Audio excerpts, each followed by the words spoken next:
If you live in a hot spot for earthquakes, like I do, you may have had these familiar shaking feelings. The ground trembling underneath you, pictures rattling on the walls, your neighbor's dog yapping across the yard. An earthquake is basically tectonic plates moving and grinding against each other. Rub your hands together really fast right now. Things heating up? That's energy. When these plates' energy get released, you and your neighbor's dog feel it on land. Yes, we're all surfing on giant pieces of land floating on hot liquid rock. You're surfing right now while watching this video. Sometimes one slides under another, like reaching in between the couch cushions for that remote that slipped down there. If you're wearing long sleeves, they get rolled up on your arm like a snake shedding its skin. When plate tectonics do this, mountains form. But let's zoom out from your bedroom. Even further. Keep going. There. Earth, the third planet from the Sun, covered in mountains, canyons, and those familiar continents with oceans stretching between and all around them. But our planet used to have just one single supercontinent, Pangea, where all the land masses were hugging each other and enjoying the sweet life surrounded by one massive superocean. Africa and Australia were neighbors.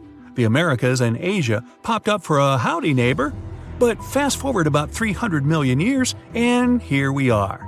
And there you are, hanging 10 on molten rock as the ground beneath you forms mountains, ridges, volcanoes, and earthquakes. Sounds hardcore, but you don't feel like you're moving, do you? You also don't feel like your body is going highway speeds when you ride in a car. That's physics, and it's a funny thing. Right now, the plate under you is only moving a couple of inches a year, up to 4 when things get super speedy. Per day, that comes to half the width of a strand of hair. So let's speed things up a bit, say 300 feet a day. And me too. You're sitting in your room enjoying a delicious cup of hot cocoa, scrolling the feed and watching some videos. As you set the mug on the nightstand, you begin to feel dizzy, like the room is spinning. You check your drink and see the liquid inside is swaying like crazy. Uh-oh, now you're swaying. You manage to get up but can't keep your balance. Everything topples over like a tornado in the room. You duck underneath your bed and cover your head. There's a power outage, and now you can't see anything. There are 2 things to keep in mind when it comes to earthquakes: magnitude and intensity. Magnitude is the size of the quake. It's just one constant number. Intensity is how much shaking it causes. That number can be different depending on where you're measuring from. The most powerful earthquake ever was in Chile in 1960. Its magnitude measured 9.5 on the Richter scale. Above 7 is considered severe. The quake caused tsunamis all the way to Japan, Hawaii, the Philippines, and even New Zealand. The damage cost millions of dollars in repairs. In the dark, you can still feel the ground shaking below you. And since the crust cut across 300 feet today, the ground rips open. The landscape where you used to bike around is now sprouting deep earth rocks and minerals. The buildings all around begin to collapse, but luckily, you manage to sneak off and escape into an open space.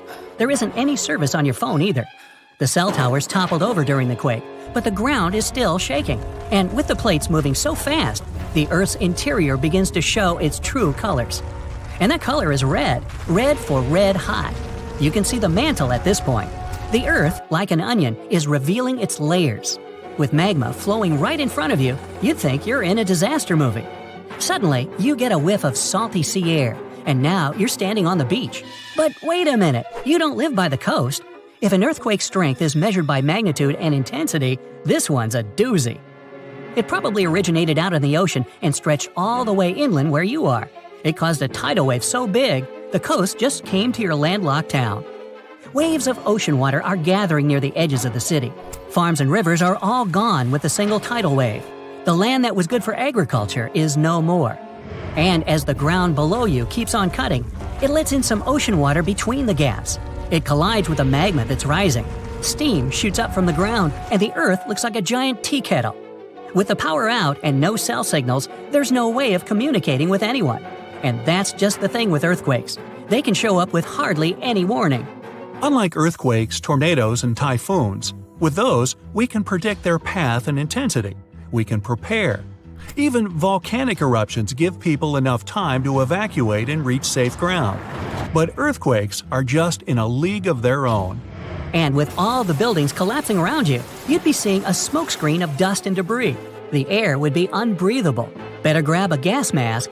Off in the distance are the mountains you've always enjoyed. You trekked along the trails every other weekend and had some fantastic camping trips along the river. But the earthquake drags across the center of the mountain and creates enough pressure to cut it. Trees start falling over. The mountain becomes a pile of rock and dust. It's not over yet. The shaking ground makes large pieces of land and rock slide down and head towards the town. Some landslides are so massive, they're enough to wipe out entire villages in remote areas. Many come after heavy rain, others come completely unexpected. With the ground opening beneath you, many of the objects on land get swallowed into the pit. Cars, trees, buildings, statues, you name it. You're able to find safe ground, but you can't really know if it's all that safe. All this is happening in your town and places across the globe. But it's about to get even more global. Plate tectonics are crucial for life on Earth. One of their main duties in a thankless job was maintaining the planet's comfortable, livable temperature. Without landmasses floating around on a layer of liquid rock, there'd be no life on the liveliest planet we know so far. A couple of billion years ago, Earth was just a little ice ball. This was because the sun, much younger back then, was colder than it is today. You'd think the oceans would be frozen and good enough to skate from the Atlantic to the Pacific, but they weren't. And it's all because scientists believe the shifting plates underneath kept the oceans warm and cozy. They did that by creating underwater volcanoes. Besides lava and many gases, they spewed carbon dioxide into the atmosphere, which trapped the heat on Earth. As the sun gradually got hotter, rainfall was able to drag the carbon dioxide back to the ground and into the mantle. And this cycle was able to help the Earth maintain its temperature to host us. Gee, how thoughtful. Earth is so unique because of these plate tectonics. No other planet in the solar system can brag of the same, except for Jupiter's frozen moon Europa. It's shown evidence of moving plate tectonics within the core. And even though Venus and Mars have hot interiors, there hasn't been any sign of such activity. As the ground continues to cut across the land, everything in sight has now descended underground. If the plates were to move 300 feet a day for a year, the entire planet's landscape would go through a total makeover. A bad one. Life as we know would cease to exist, except for maybe microscopic bacteria and a few insects that can survive such harsh conditions. The polar ice caps wouldn't hold any more ice, and volcanoes would continuously be erupting. The planet would just end up looking like a hot fireball of destruction, and maybe even burn up entirely. Luckily, this is purely a hypothetical thought experiment. So, sit back, relax, and don't worry about the ground moving under your feet. It's taking its sweet time at a safe pace. Woohoo! If you are one of those folks who can stay up all night and doesn't fancy early wake-ups, you might have some early human Denisovan DNA in you. Now, don't worry, those guys, who were closely related to the Neanderthals, were pretty cool, and it looks like we've got to thank them for inventing fashion. Plus, if you do have Denisovan DNA in you, you could be better adapted to living at high altitudes, have extra muscle strength and endurance, and a stronger immune system. Scientists first discovered Denisovans in 2008 when they found a small piece of a finger bone in Denisova Cave in the Altai Mountains. They learned that the bone belonged to a little girl who was between 5 and 7 years old when she passed away around 40,000 years ago. The cold weather in the cave kept the bone in excellent condition. A couple of years later, another team of researchers managed to extract DNA from the find. They compared it to the DNA of modern humans and another ancient human species, Neanderthals. Her DNA was similar to both, but it was also different enough to show that she was part of an entirely new species of humans. No one had known about this group before. They decided to name it Denisovans, after the cave where they found her tiny finger bone. Later, they discovered 3 more Denisovan fossils, including some teeth, also inside the same cave. Scientists also found Denisovan fossils in caves in China and Laos, and 1 jawbone with teeth on the Tibetan Plateau, over 10,000 feet above sea level. Scholars used a technique called uranium series dating on the mineral stuck to the bone. They discovered that it was 160,000 years old. It proves that Denisovans lived at high altitudes much earlier than anyone thought ancient humans could. For comparison, Neanderthals rarely went higher than 6,000 feet. Scientists had already found a special gene in Denisovan DNA that helps people survive in low-oxygen environments. But the Siberian cave where Denisovans lived was only 2,300 feet above sea level. Today, many people living in high places like Tibet, including Sherpas and other local groups, have this same helpful gene. It likely entered their DNA thousands of years ago when Denisovans and modern humans mixed. Because this gene made it easier to live in thin air, it became very common in those populations over time thanks to natural selection. It looks like the Denisovans also had wider skulls than those of us or Neanderthals. They also appeared to have no chin. They did have sloping foreheads, long faces, and large pelvises like Neanderthals, and a large dental arch like modern humans. Denisovans had narrower lips and shorter yet wider noses than modern humans. The scientific community still doesn't know where the Denisovans came from, but one theory says they were ancestors of Homo erectus. Those were the oldest known early humans who had modern human-like body proportions, with elongated legs and shorter arms compared to the size of the torso. About 700,000 years ago, some of them traveled from Africa to Eurasia, probably not by bus. These travelers were like the great-great-great-grandparents of the Denisovans and the Neanderthals. Scientists believe that these two groups split up, both in where they lived and in their DNA, around 370,000 years ago. The Neanderthals moved west and settled in Europe and some parts of Western Asia. They lived everywhere, from the Atlantic Ocean in Europe to the Altai Mountains. The Denisovans went in the opposite direction, east into East Asia and Southeast Asia. They even traveled to places like the Philippines and Papua New Guinea and crossed the Wallace Line, which separates Asia from Australia. Researchers have found Denisovan DNA in the genetic code of modern humans from Australia and Melanesia. It's a region in the southwestern Pacific Ocean from Papua New Guinea to the Fiji Islands. Now, it's also possible that you have Denisovan DNA if you come from East Asia, although it's less likely. Central and South Americans also have something Denisovan in their genomes. If you want to be sure, you can take a genetic test that will show the exact percentage, if any. Now, Neanderthals and Denisovans lived in places far from the equator, where the amount of daylight changes a lot with the seasons. Modern humans originally lived closer to the equator, where the length of day and night stays almost the same all year. Scientists think that these differences might have influenced how our internal clocks, called circadian rhythms, evolved to help us wake up, go to sleep, and feel energetic at the right times of the day. In 2017, researchers found that some of the genes that affect how people sleep are linked to latitude, how far north or south someone lives. These genes might have helped ancient humans living in northern areas adjust their body clocks to the changing seasons. Scientists studied DNA from 3 Neanderthals, 1 Denisovan, and 1 modern human. Neanderthals and Denisovans who lived in high-latitude areas, where the amount of daylight changes a lot, had genes that helped them adjust to those light cycles. Modern humans in Africa didn't need those same adaptations because their days and nights stayed more consistent. While modern humans, Neanderthals, and Denisovans had children together, some of their descendants inherited Neanderthal genes that made them more likely to be morning people. Scientists think this wasn't just an evolutionary advantage, but rather a way for their body clocks to adjust more quickly to the changing light in high-latitude regions. A faster internal clock might have helped them wake up and go to bed earlier, which made it easier to adapt to new light patterns.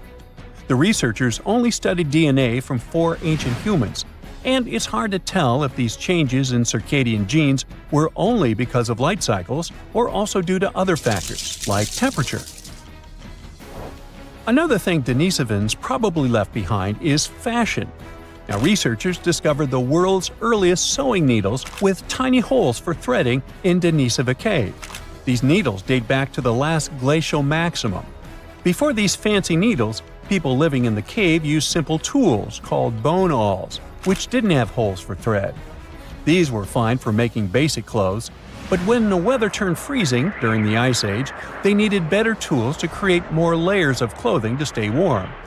The Denisovans designed the first eyed needles to stitch together more tightly fitted clothing that could trap heat better.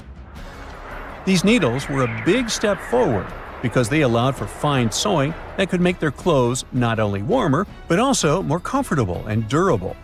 Plus, clothes became a way for them to express themselves. Before the Ice Age, people showed off their creativity with body paint and other marks. But when they started covering their skin with clothes to stay warm, they lost those canvases for art. So they began to decorate their clothes instead. Using eyed needles, they could sew beads, fur, and other materials onto their garments and turn simple clothes into works of art. Perhaps it was the beginning of bling. Denisovans sound too good to be true, but they might have passed over one mean gene to you. It helps move zinc around in our cells, and this gene was especially helpful to our ancestors who lived in cold places because it helped them survive the frost. But if there's too much or too little zinc in the body, it might make you predisposed to mental health issues. This gene originally came from people in Asia, but over time it spread to people in Europe, the Americas, and all around the world.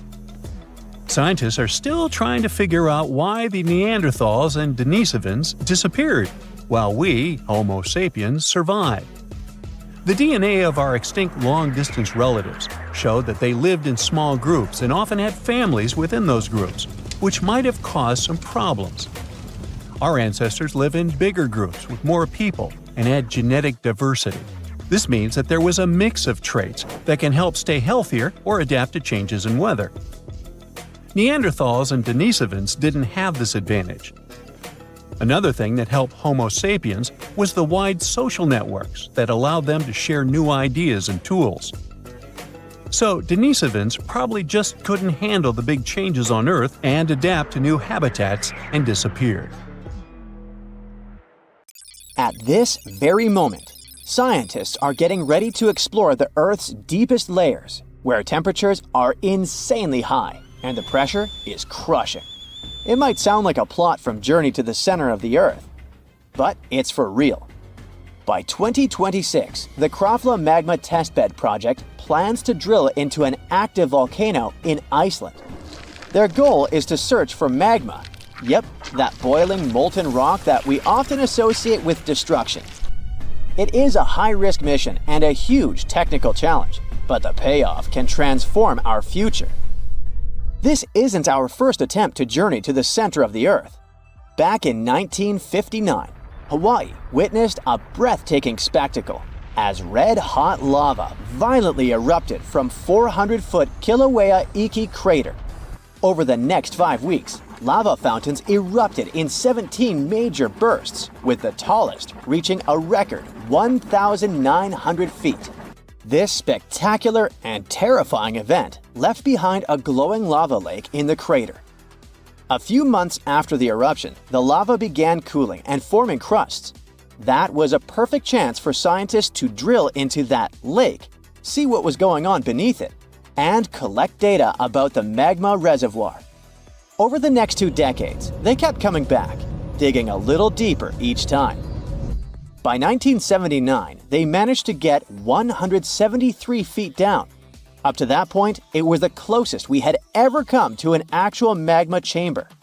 And by that, I mean the underground pool where magma sits before eventually rising to the surface and causing a volcanic eruption. Decades later, the dream of reaching magma finally became a reality. We are now in Iceland in the year 2009. The Iceland Deep Drilling Project has just kicked off. Their goal is to transform the Earth's inner heat into clean energy for everyday needs, such as heating homes and supplying hot water for baths. You see, using heat from the Earth's interior to make energy isn't new, but it usually comes from hot water underground, not directly from a freaking scorching magma chamber. That's why the Iceland Deep Drilling Project was such a big deal. Magma could be a clean, renewable power source. And since it's hotter than the geothermal energy we normally use, it could generate a lot more power. Iceland is a natural choice for this kind of project. Known as the land of fire and ice, this country is home to some of the most active volcanoes on the planet. One of the most popular ones is Krafla, a volcanic caldera of about 6 miles in diameter, located north of the island. So, the initial plan of the Iceland Deep Drilling Project was to go there and excavate 13,000 feet deep. But something unexpected happened. When they were only 6,900 feet down, the drill hit magma. Wow! On one hand, it was exciting because, well, we finally found it. And just like that, Krafla became the first place in the world where we know exactly where magma is. But on the other hand, their equipment wasn't prepared or built for it, and the molten rock basically corroded their infrastructure, bringing the project to an end. Instead of being a failure, this accidental discovery gave us a ton of valuable data. We realized that, with the right equipment, drilling in such extreme heat is definitely possible. Scientists found that these underground molten pools can in fact produce a significant amount of geothermal energy. And most importantly, we learned exactly where the magma was. That brings us to the current Krafla Magma Testbed project. This scientific program aims to create the world's first magma center. The idea is to set up a base where scientists can safely work with magma and have all the necessary infrastructure to run experiments on volcanic risks and geothermal energy. So that's like the basic idea. But their real plan is to return to Krafla, drill back into it, and create a gateway to the magma chamber. The goal is to understand its potential for generating energy, study its properties, and see if we can use it safely and efficiently. If they pull this off, it could provide a nearly endless source of geothermal energy for Iceland's homes and buildings. Even though magma is incredibly hot, reaching over 2,000 degrees Fahrenheit, experts say it is safe to take energy from it and believe the process won't trigger another volcanic eruption in the country. They're so sure about this, partly thanks to the Iceland Deep Drilling Project.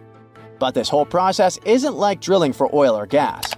It's way more challenging and risky. Magma is not just extremely hot, it's molten rock, which can wreck equipment and pose serious safety issues. Right now, the Krafla Magma Testbed project is in its early stages. Scientists and engineers are working hard to develop the tech needed to drill into magma safely. They're testing new drilling techniques, creating heat-resistant materials, and running simulations to figure out what happens when you actually drill into a magma chamber. They hope that by 2026 they will be ready for the next step, which means going back to Krafla and drilling all the way down towards the magma chamber. It might take 2 months to reach it. Their plan is to drill a single hole that will go right into the magma body and hopefully keep the equipment running there for many years. If they succeed, scientists also plan to add special sensors down there to measure and monitor pressure. This could help predict eruptions better and prevent disasters, like what happened with Mount St. Helens in the United States. In 1980, this volcano erupted, causing massive destruction and claiming over 50 lives. The eruption was so intense that it completely blacked out sunlight in Spokane, Washington, which is about 250 miles away. While that sounds terrifying, it's nothing compared to a super eruption, like the one that happened over 70,000 years ago at Toba volcano in Indonesia. This disaster was about 1,000 times more powerful than Mount St. Helens. Toba is just one of the 20 supervolcanoes on Earth. A supervolcano is what people call a volcano that can produce an eruption of magnitude 8. These eruptions, known as super eruptions, are the largest and most explosive ones. They could have global consequences by affecting the climate and causing widespread destruction. For example, if Yellowstone had a super eruption today, the surrounding states of Wyoming, Idaho, and Montana would be directly affected.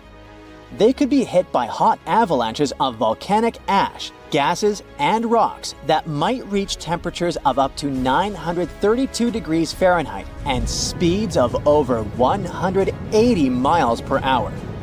This nightmarish scenario is a real possibility, but predicting when it might happen is almost impossible.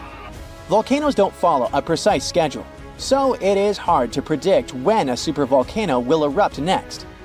That is also why the Krafla magma testbed is so crucial.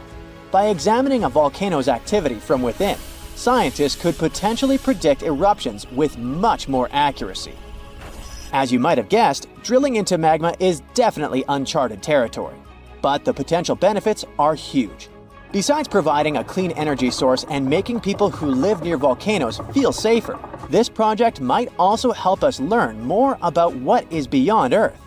Yep, it could lead us to breakthroughs in space exploration, helping us understand how other rocky planets and moons formed their crust, just like Jupiter's moon Io, which is the most volcanically active world in our solar system.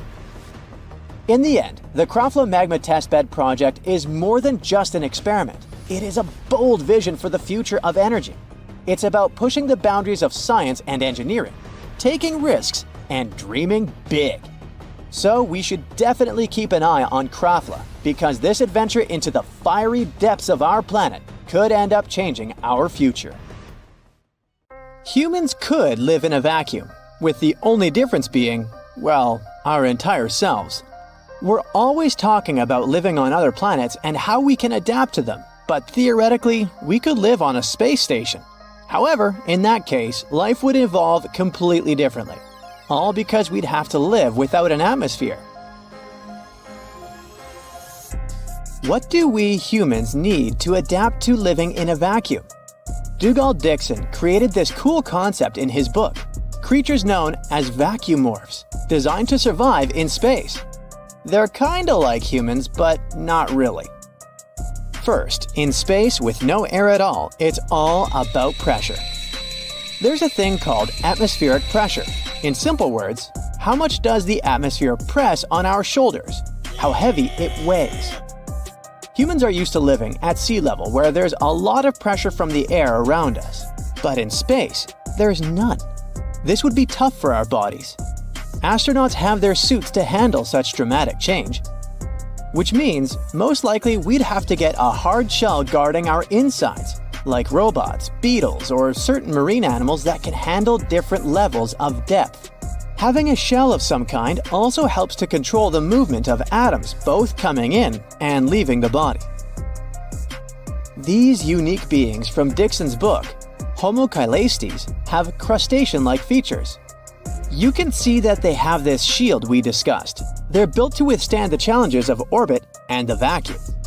They breathe with 3 lungs, have stubby limbs for grabbing onto spaceships, and sealed eyes to shield them from harsh conditions. These little guys also need unique organs to handle oxygen and waste. Unfortunately, they can't reproduce. Despite their incredible adaptability, vacuumorphs are sterile and have a limited lifespan. We know from movies that outer space is extremely scary. It's freezing cold, dangerous radiation, and no air at all. If you're out there, your blood boils or you simply freeze instantly. But despite all that, humans could survive in outer space for a while. Imagine you're suddenly thrown out of your spaceship. In movies, that would mean instant departure from the life station. But in real life, it's not as instant as Hollywood makes it seem. Scientists have done questionable experiments and had accidents with humans. There was an astronaut who had his spacesuit accidentally depressurized. He blacked out, but was luckily okay after repressurization, although he did lose his sense of taste for a while. In any case, it turns out you could actually survive for a couple of minutes in the vacuum of space, but it's not a pleasant experience. When you're in space without a suit, the lack of pressure makes air in your lungs expand, which is really bad if you're holding your breath. Within a minute, you'll pass out from lack of oxygen. It takes just a few seconds for everything to go dark. However, there is a form of life that can hang out in outer space just fine. Scientists found some tiny creatures called Extremophiles that can handle all of that. They're nature's most brave survivors. These microbes can handle crazy conditions like freezing cold, no air, and lots of radiation. Recently, we decided to find out how this special bacterium copes in space. Scientists sent it up to the International Space Station and left it outside for a whole year. When they checked on it later, they found something amazing. The bacterium hadn't changed much in appearance, and it even had produced tiny structures called outer membrane vesicles to protect itself. It turns out that this bacterium has a superpower. It can repair its DNA and fight off harmful molecules that could damage it. It also changes the way it uses energy to adapt to space life. This could help us learn more about how life can exist beyond our planet. It was called the Transpopo mission. Bacteria are incredibly adaptive. For example, we discovered that bacteria can float around in space for years. These tiny organisms can stick together in clumps, like little protective communities. They can survive the harsh conditions of outer space by doing so. In a cool experiment, scientists put some really tough bacteria on the outside of the International Space Station. These bacteria were in little balls, each 5 sheets of paper thick. As a result, they stayed out there, unharmed, for 3 whole years. Their outer layers acted like shields, protecting the ones inside from all the space nasties. This discovery suggests that groups of bacteria could travel through space between planets. They call this idea panspermia, which basically means spreading life through the universe. In other words, space travel might accidentally bring life to other planets. So if we found microbial life on Mars, for example, that could even signify that it had arrived there from somewhere. All this means that some microbes could survive in outer space. With more complex creatures like animals, however, things get harder. The most important thing for sustaining life is energy. Everything else is a nice addition, but without energy, we wouldn't get anywhere.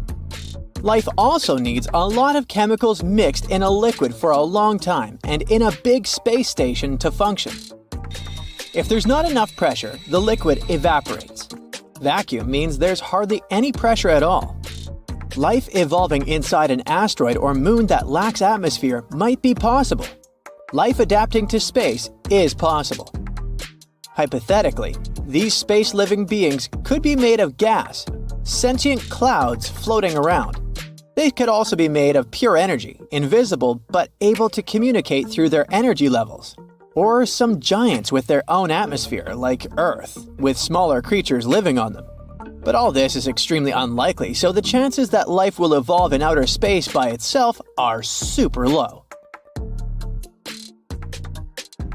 Now, imagine if, instead of space, we were talking about a planet covered in a tough, non-breathable layer around it.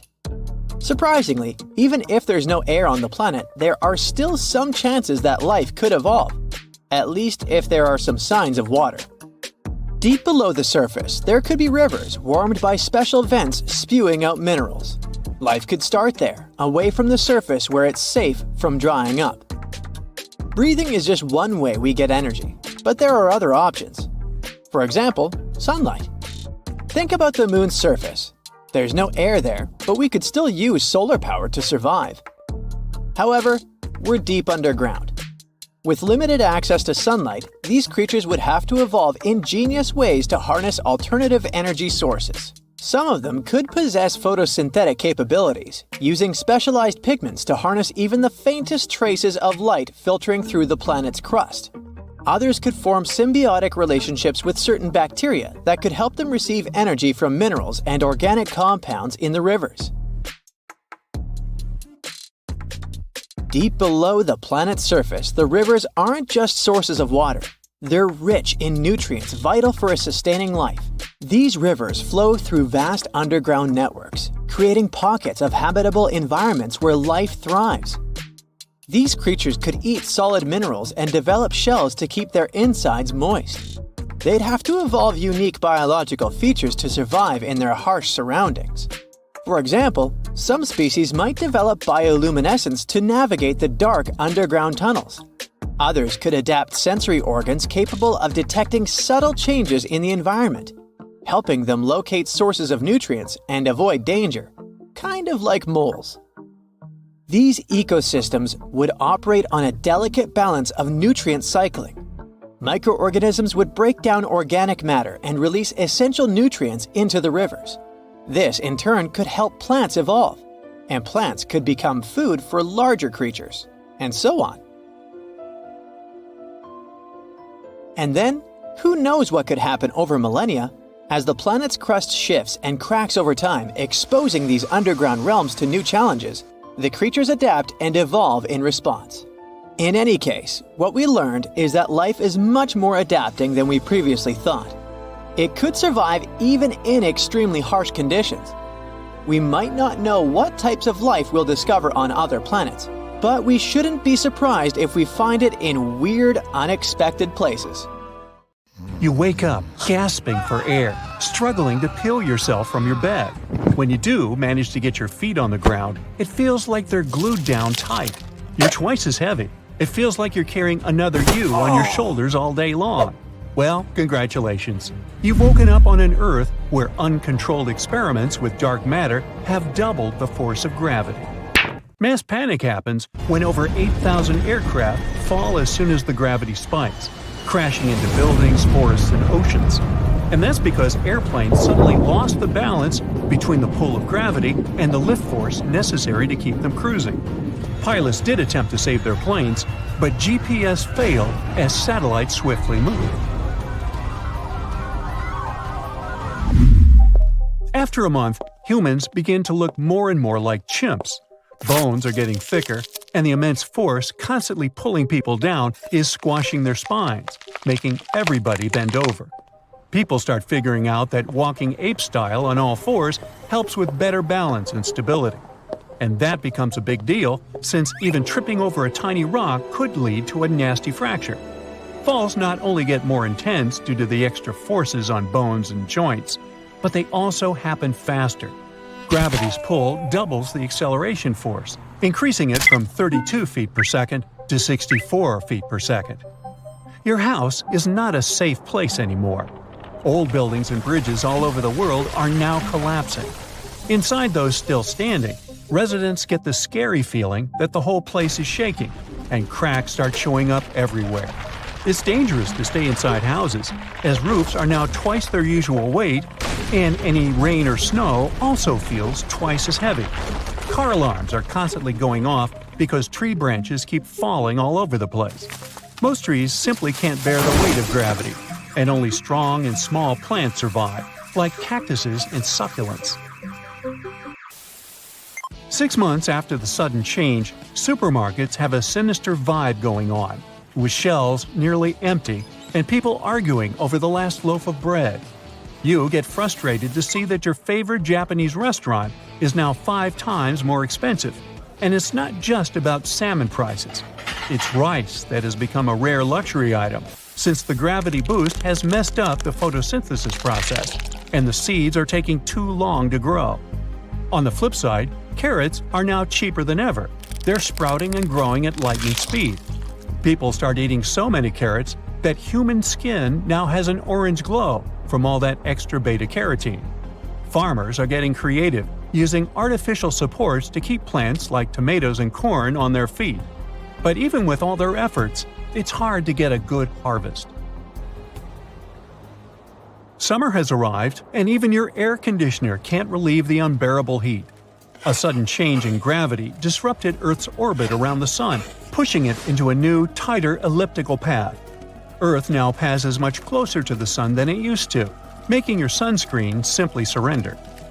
The Moon's orbit has also had some dramatic changes, leading to more dangerous and extreme tide patterns. High tides are now higher and low tides are lower. This shift has also triggered widespread volcanic eruptions and earthquakes on an unprecedented scale. Earth's crust starts to rupture across vast areas, unleashing planet-wide lava flows so intense that living on Venus begins to sound like a pretty good idea. 5 years later, People notice that puppies are begging for food twice as much, but they are taking more time to grow.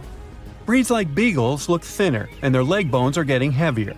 Even insects, such as locusts, now have thicker hind legs to keep those jumps going. Sea creatures are being crushed by the much greater weight of the water around them. That's not a big deal for animals used to deep ocean pressures, like the anglerfish, but crabs and lobsters are really struggling since they live in shallow waters. Sloths and monkeys develop a stronger grip so they won't fall off trees. For carnivorous animals living in jungles or savannas, life is a real challenge because any animal the size of a wolf or bigger can't run without breaking a leg. Large predators like lionesses are starving because they can't move fast enough to catch their prey. Tall trees like palms and pines also go through evolutionary changes. They get beefier trunks and only grow about half as tall as usual. This way, water and nutrients can travel from the ground up to their leaves without struggling against gravity so badly. 10 years have passed since gravity increased. Airlines have finally made changes to prevent commercial flights from nosediving. The wings of airplanes are now longer. Pilots have learned to fly at altitudes twice as high, and flight speed has increased by 41%. To avoid people getting extremely nauseated and dizzy during takeoffs and landings, seats are now fully horizontal, like first-class bed-like setups, specially designed to minimize the nasty effects of gravity times 2. Flight attendants are trained to raise the seat at the passenger's feet after they pass out, so that blood can return to their head. The thing is, when gravity gets a power boost, it yanks your blood down to your feet and hands even more than usual, making your heart work extra hard to pump that blood around, especially to your head. 50 years have passed. Women in their 30s look like they are 60. Higher gravity decreases collagen synthesis, so even though they're still young, they're dealing with more wrinkles and fine lines, and their skin has already lost a big part of its elasticity. Wounds as small as a pimple pop or a paper cut also take much more time to heal. So people are excited about the creation of a Band-Aid made from fish skin from cod or tilapia that promotes local blood circulation and speeds up the healing process. People have also got used to wear exoskeletons made of titanium, which support and enhance the wearer's strength. This technology features cool joints at the places that copy humans' natural movements, giving people more flexibility and letting them move around more easily. Prototypes of personal flying devices start popping up after 100 years. The Gray Flyer is like a jetpack made of carbon nanotubes, making the structure strong without adding much weight. Instead of using fuel for propulsion, the device has these super thin but high-tech solar panels. Investors are still not sure if humans could fly long distances with it, but the Gray Flyer definitely can help people tackle tasks that have become almost impossible, like climbing a mountain or grabbing something from the attic. Things at the gym are pretty different too. The anti-gravity treadmill is a favorite among fitness enthusiasts because it uses air pressure to lift users, reducing the discomfort of gravity while running. People can also lift weights in booths when the gravity settings are customized. When training with G-force set at 3 or 4 times the new normal, muscles get stronger, making double gravity seem more bearable.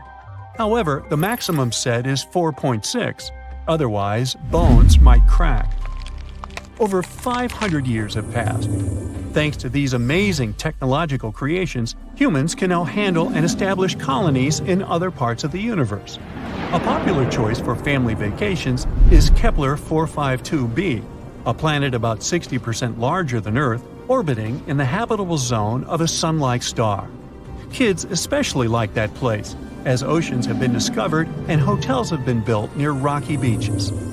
On the other hand, traveling to places in the universe with lighter gravity is like going to an oasis of tranquility. So Mars and the Moon have become known for amazing yoga retreats. With their gravitational forces much weaker, people can breathe more easily there and move around with more freedom. Keep in mind that these trips are expensive, so you might want to start saving up now.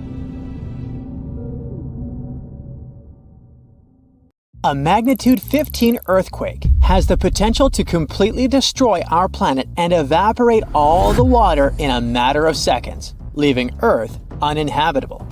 Over 500,000 earthquakes happen annually, but none have a magnitude of 15. 90% of quakes occur in the terrifying Ring of Fire zone located around the Pacific Ocean. The ground there is like jello.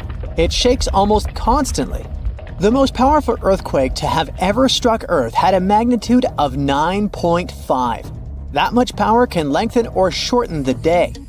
But there's probably an earthquake in the confines of your own home now caused by a speck of dust landing on a table. But it has a power of negative 15 magnitudes. Earthquakes happen when tectonic plates move.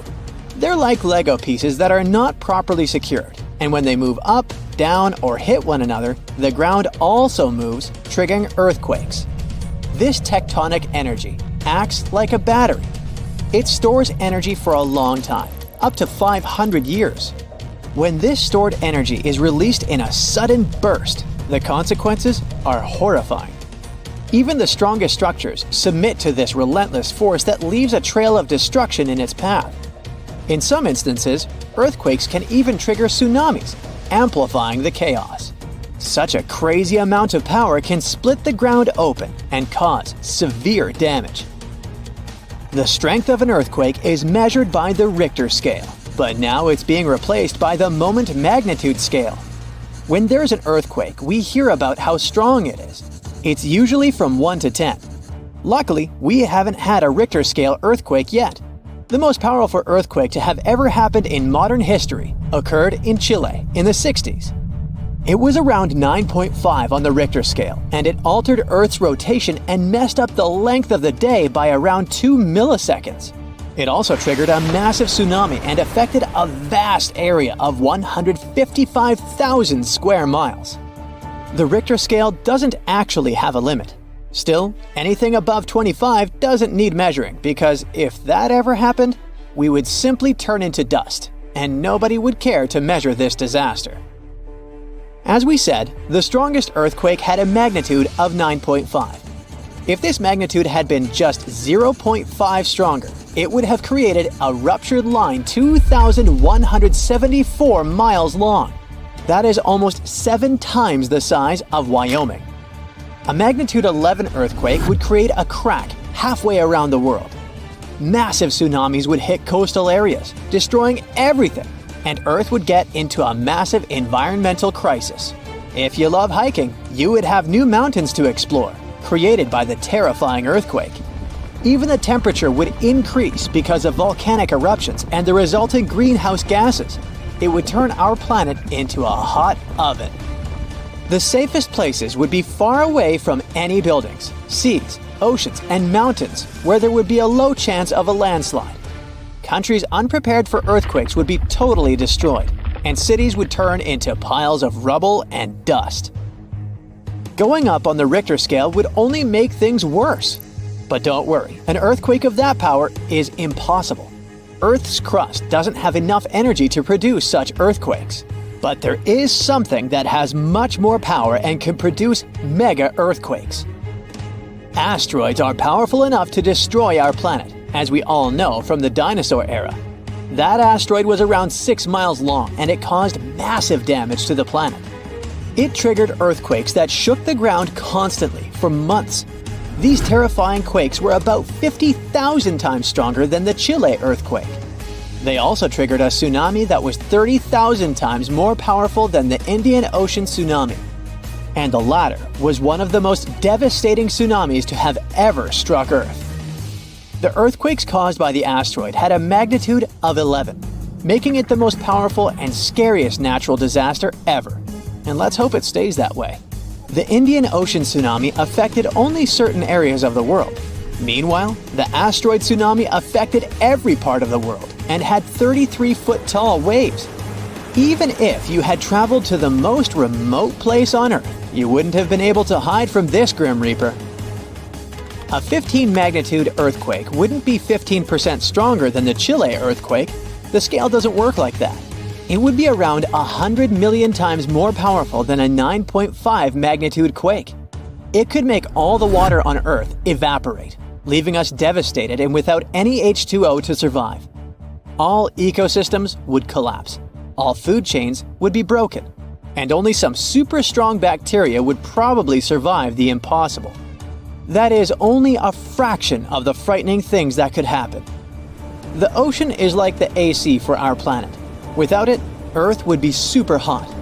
The ocean also serves as a shield from the sun's powerful rays. It acts as a heat absorber and cools Earth. Scientists think that the most dangerous thing would be the inability of Earth's crust to survive the violent shakes of the 15-magnitude earthquake. If our planet miraculously survived and didn't turn into dust, there would be massive openings in its crust. The ground would become gelatinous. It would randomly move up, down, left, and right, and no building would survive that. Our civilization would be brought back to the Stonehenge era. Tectonic movements like this are devastating. A similar thing happened in Japan when tectonic plates moved 165 feet from each other and then snapped back together, creating a 9-magnitude earthquake. No place on Earth is immune to this bone-chilling natural phenomenon.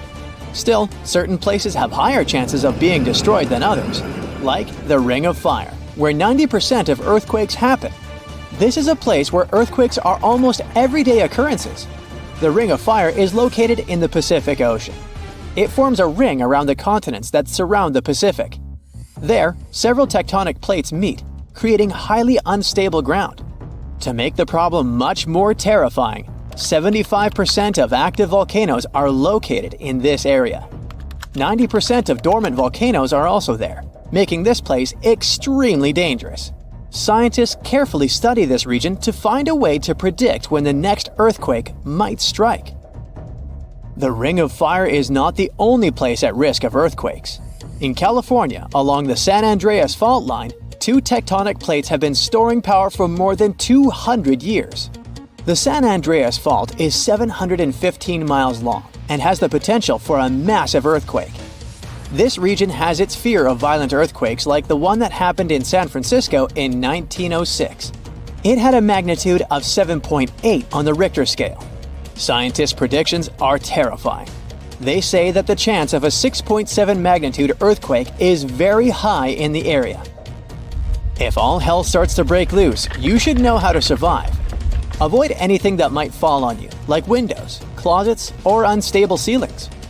The official phrase from emergency experts is drop, cover, and hold on. Stay low to the ground. Hide under something stable like a table, and remain there until the shaking stops. Make sure to stay in your shelter for another minute or two, just in case there are aftershocks or loose debris. Use your nose and smell for gas. If you do smell it, don't turn the lights on or do anything that might ignite it. Stay strong and be safe. Around 3 to 200 million years ago, all the continents were stuck together as one big landmass. Over time, they moved apart and formed the continents we have today. That giant landmass was called Pangea, and the Earth looked very different back then. Which begs the question, what would our life be like if that split never occurred? Well, let's find out. In simple words, tectonic plates are big chunks of the Earth's outer shell. Our planet is like a puzzle of landmass, and these plates are the pieces. Since the Earth is so incredibly hot inside, its heat influences the rocky ground above the core. Slightly melted rocks start floating in the ocean of scorched magma. This movement creates the tectonic plates, and they're always moving, just really slowly, which is why we don't notice it. Their movement has been a fundamental force shaping the Earth's surface, climate, and the evolution of life over millions of years. For example, when 2 plates bump into each other, one might go under the other, or they might slide past each other. Sometimes they pull apart. All these movements create things like earthquakes and volcanoes. And when plates push against each other, it can make the land go up, creating mountains. So, the big mountain ranges on Earth, like the Himalayas, formed because tectonic plates were pushing into each other. Now, here's the thing with Pangea. In a supercontinent, all tectonic plates are united, and they don't really move. Well, at least not a lot like they do now. So if Pangea remained intact for billions of years, everything in our world would look completely different. For example, we wouldn't have many mountain ranges anymore. No Alps, Himalayas, and Andes. What a nightmare that would be for ski lovers. But there's an upside to that too.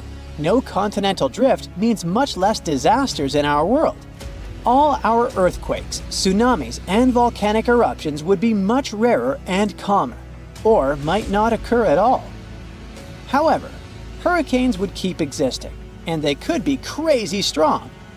With Pangea being one huge lump of land, the rest of the world will be water stretching from the west to east. That's just a free water slide for a hurricane. Please feel free to build up in intensity without anything to bump into.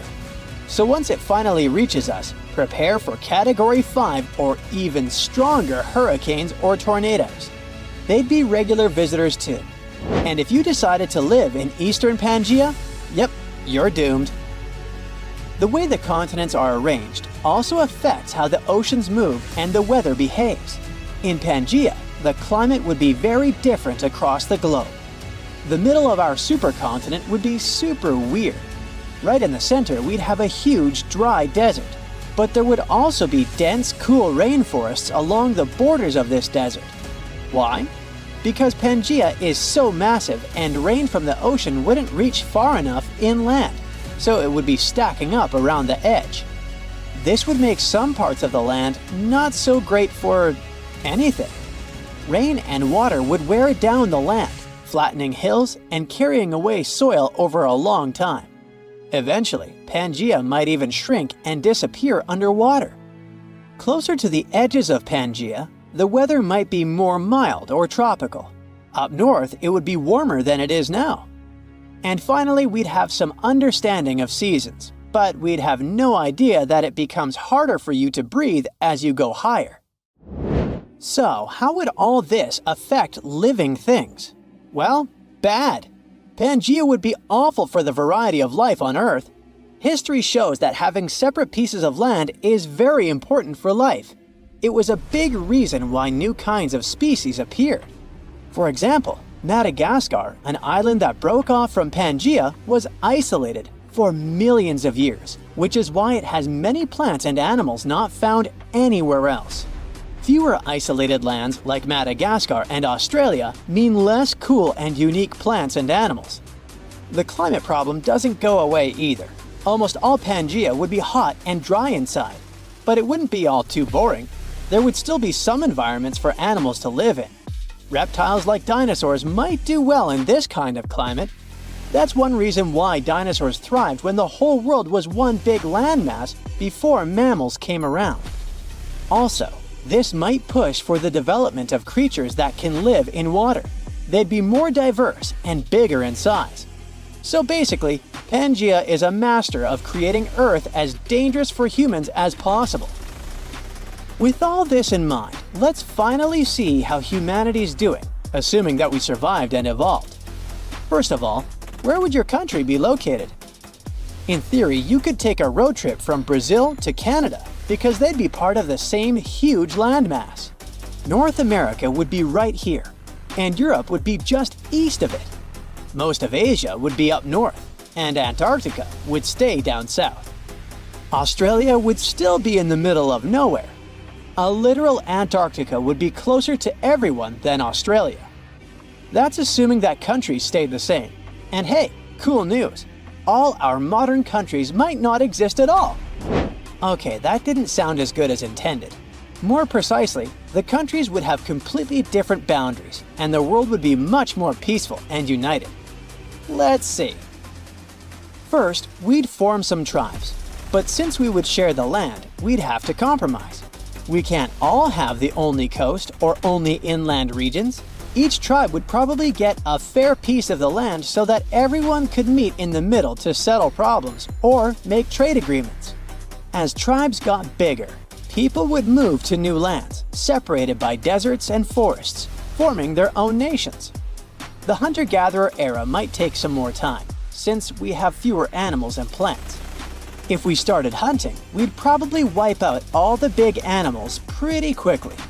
Except for the ones we could potentially domesticate. Imagine having dinosaurs as pets!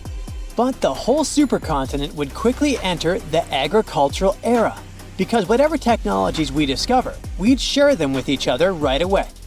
The main difference would be that during our age of exploration, there would be mostly small, isolated islands to discover. Travel and trade would be easier too. Cultures would be less distant from each other compared to our world. For example, right now, Native American culture is very different from Pacific Island culture because they've been separated by water for a long time. But on Pangea, cultures might form a continuous line from the southern tip to the northern tip, which means all cultures would be very closely related. And that wouldn't be the only similarity. Our appearances would be very much alike as well. Since Earth is still tilted on its axis, the very north and south will stay cooler. So even though some people would still have white skin and blonde hair, in general, everyone would still have less melanin. Around the central part where the sun is always shining, most people will still have dark or tanned skin. This could create a more similar world where people could see themselves as global citizens and Earthlings. The sad part is, we probably wouldn't be as motivated for technological progress as we are now. All the land is already known. There's no need to explore. The weather is mostly good and warm. The crops are growing well, the neighbors are hopefully peaceful, which is why humans would be fine with things as they are. We'd probably stick to basic tools and science. Of course, we're naturally curious creatures, so we'd still have some progress. It just would be very slow compared to our world. What sounds boring for some might sound awesome for us. Our life would be less exciting, but we'd be more united and peaceful. Maybe, in a world like that, we'd learn to treat each other with more kindness and love. But we can only imagine. Now, we as human beings have faced all sorts of challenges: ice ages, tough diseases, squabbles over real estate, and so on.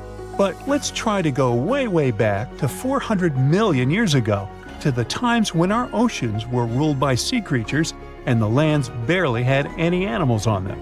Do you think you'd be able to survive there? We're talking about the Devonian period. It started around 400 million years ago and lasted really long, about 60 million years.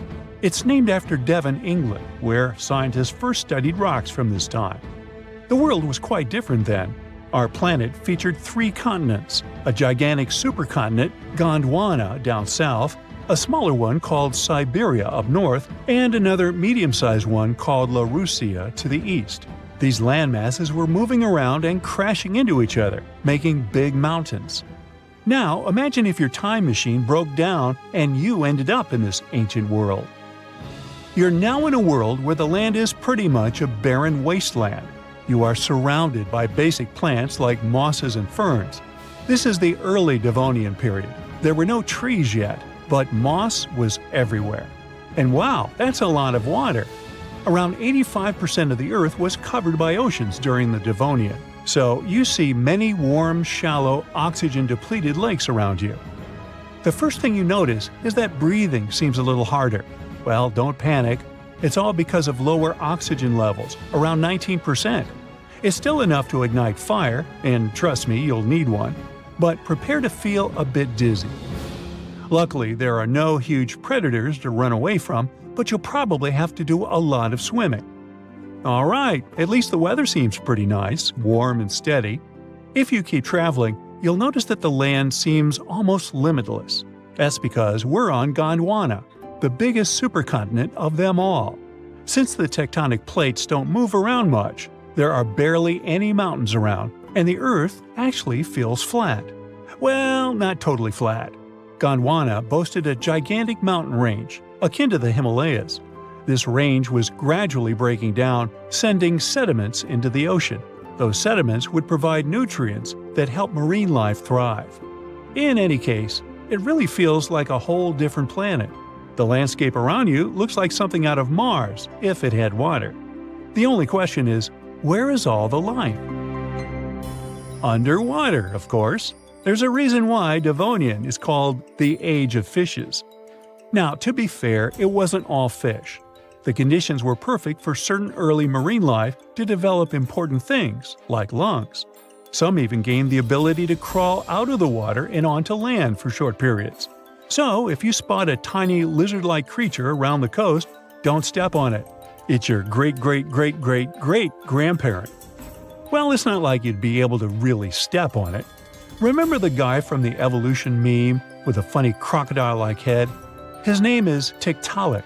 As you can guess, it was one of the first creatures linking fish to land.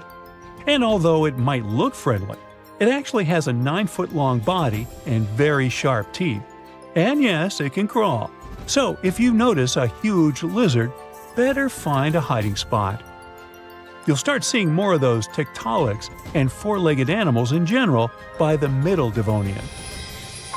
But let's risk our lives for a moment and dive underwater. What do we have here? Welcome to Subnautica, Earth Virgin. While the land looks very primitive, marine life is incredibly diverse.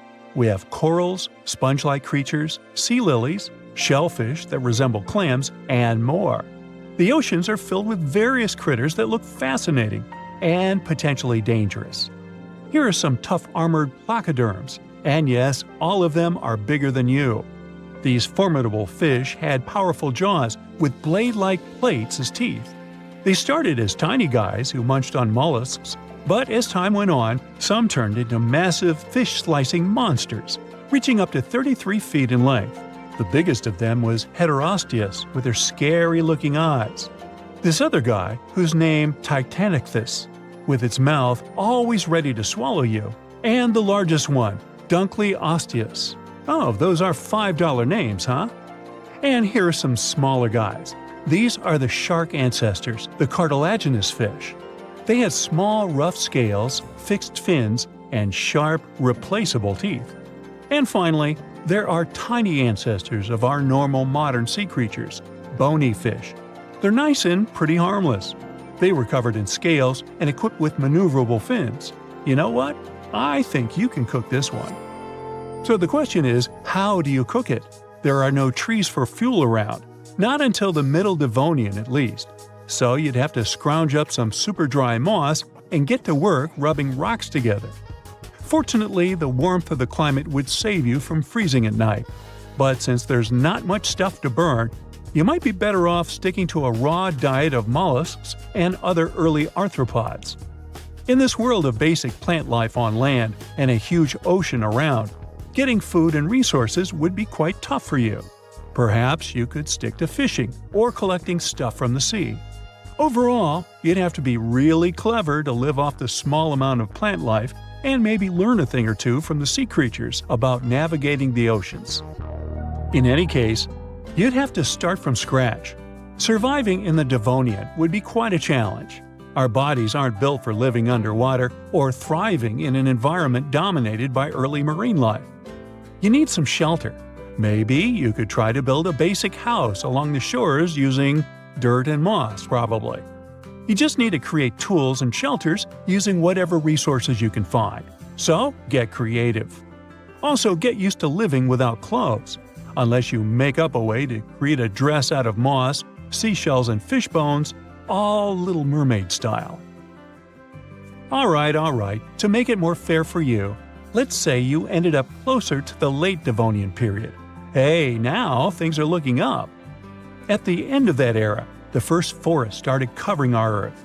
Now we had plants with spores, leaves and roots, and even the first plants with seeds. The land is slowly getting some life. Hooray to normal breathing again! We've got some little bugs, 4- and 6-legged critters. The first land vertebrates, early tetrapods, started showing up. They're pretty cool. Very early ancestors of mammals and eventually us humans. But hold on, Houston, we've got a problem. As plants started taking over the land and breaking the rocks with roots, they released tons of nutrients in the water and caused a chain reaction. The sea got filled with algae, greedy bacteria thrived, and since there was almost no oxygen in the waters, around 70 to 80% of the species vanished. Whoops. But hey, good news for you! Less oxygen-hungry predators in the water. However, now you have to watch out for your new land neighbors. Most of them aren't harmful, but it's better to watch out. But still, with more trees and plants around, you could make useful tools like spears, fishing hooks, and rope. During the end of the Devonian, you might even build yourself a tree house. Picture that, in a world with the first tree ever, reaching 90 feet tall with a super wide trunk. So, it seems like you'd be able to survive without much trouble. You might even turn into a vegetarian with all these plant options. And hey, no more itchy clothes. You could fashion something much more comfortable. And remember that dinosaurs are on their way. Until then, enjoy your time. Oh, capybaras. I bet your social media is flooded with these adorable creatures enjoying a hot bath, looking like they couldn't care less about the world's problems. Yeah, I get it. The world's largest rodents don't exactly look too sharp with that zen vibe going on, but they're actually pretty clever. Studies reveal they're even smarter than 2-year-old kids and average dogs. The thing is, while dogs can be trained, capybaras are independent thinkers with their own unique way of doing things. So if you ask them to do a rollover, they'll probably think, "Oh, not again," and come up with their own quirky way to pull it off. Or they just might decide not to do it at all. Another thing that adds to their intelligence is their complex communication. Capybaras whistle when they sense danger, purr when they're happy, chirp when they're in a group, and even do teeth chattering when excited about food. The list goes on. Just imagine what they'd do if they suddenly gained human-level intelligence overnight. With their unique vocal abilities, capybaras could make fantastic voice actors, creating sounds beyond human capability and adding realism to animals and movies. Ultimately, getting back to the fact that the capybara in Disney's Encanto doesn't have a voice. Capybaras could even host swimming championships, like they're the Michael Phelps of the animal kingdom. Alright, maybe I got carried away a bit, but they do move with way more grace underwater than they do on land. Oh, and remember when we chatted about capybaras and hot baths? It's not just for showing off on social media. They genuinely love it because it helps with treating skin conditions and retaining heat afterwards. So, with a bit more intelligence, they'd probably take control of hot springs and jacuzzis, kicking the humans out.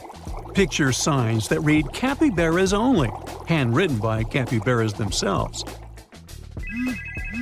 You know when you're feeling down and out of the blue your cat saunters over, purring and rubbing against you to lift your spirits? It's not like these kitties have a crystal ball for predicting gloomy days, but cats do have this uncanny power to sense their owner's mood. That's because picking up on others' emotions is crucial for animals that live in social groups. Well, cats do pick up on their owner's usual behaviors, so they can tell when something is off and their human is acting differently. Now imagine this sixth sense paired with human-level intelligence. Cats would open their own Whisker Wellness Center, providing theropods with perfection. If you're lost for words during the therapy session, no worries. They can just purr in your lap for an hour, but they'll still charge you for that. Cat therapists wouldn't even need little notepads to write down patients' complaints because they have an excellent memory. Just like humans, cats find it easier to remember significant or extreme experiences, such as the time they got stuck in a closet or when you bought them the first lick and lap treat. With impressive procedural and spatial memory, cats can recall and retain these memories for 10 years or more. Whether they're happily crashing down a hill or engaged in a bamboo mukbang, there's something about pandas that we just can't look away from. YouTube is brimming with thousands of videos featuring these oddly enchanting creatures rolling around, backward, and even sideways. Theories suggest that they roll for a bunch of reasons, like regulating body temperature or waking up muscles that have fallen asleep after sitting for long periods. But, well, there's another crucial factor – laziness. I mean, well, why walk when you can use gravity and roll down hills, right? If pandas were as smart as humans, they could pioneer the world's first school for perfect jobs for the lazy, such as working on motocross circuits, rolling all the way down to check if the ramp's slope is just right. They would also be the champs at detecting when people lie, so they could do a pretty good job as lawyers, HR professionals, or negotiators. I know. We often think of them as black and white, clumsy creatures, and not exactly protagonists from Lie to Me. But after years of living among humans, they've learned how to distinguish between angry and happy human expressions. So, with a human-level brain, they could easily become experts in reading micro-expressions. What would you say if I asked you which sea creature is the smartest? I bet dolphin was the first thing that came to your mind. Yeah, they're pretty clever. For example, dolphins have this cool move where they use sponges to protect their noses while fishing, and they learned how to do that 200 years ago.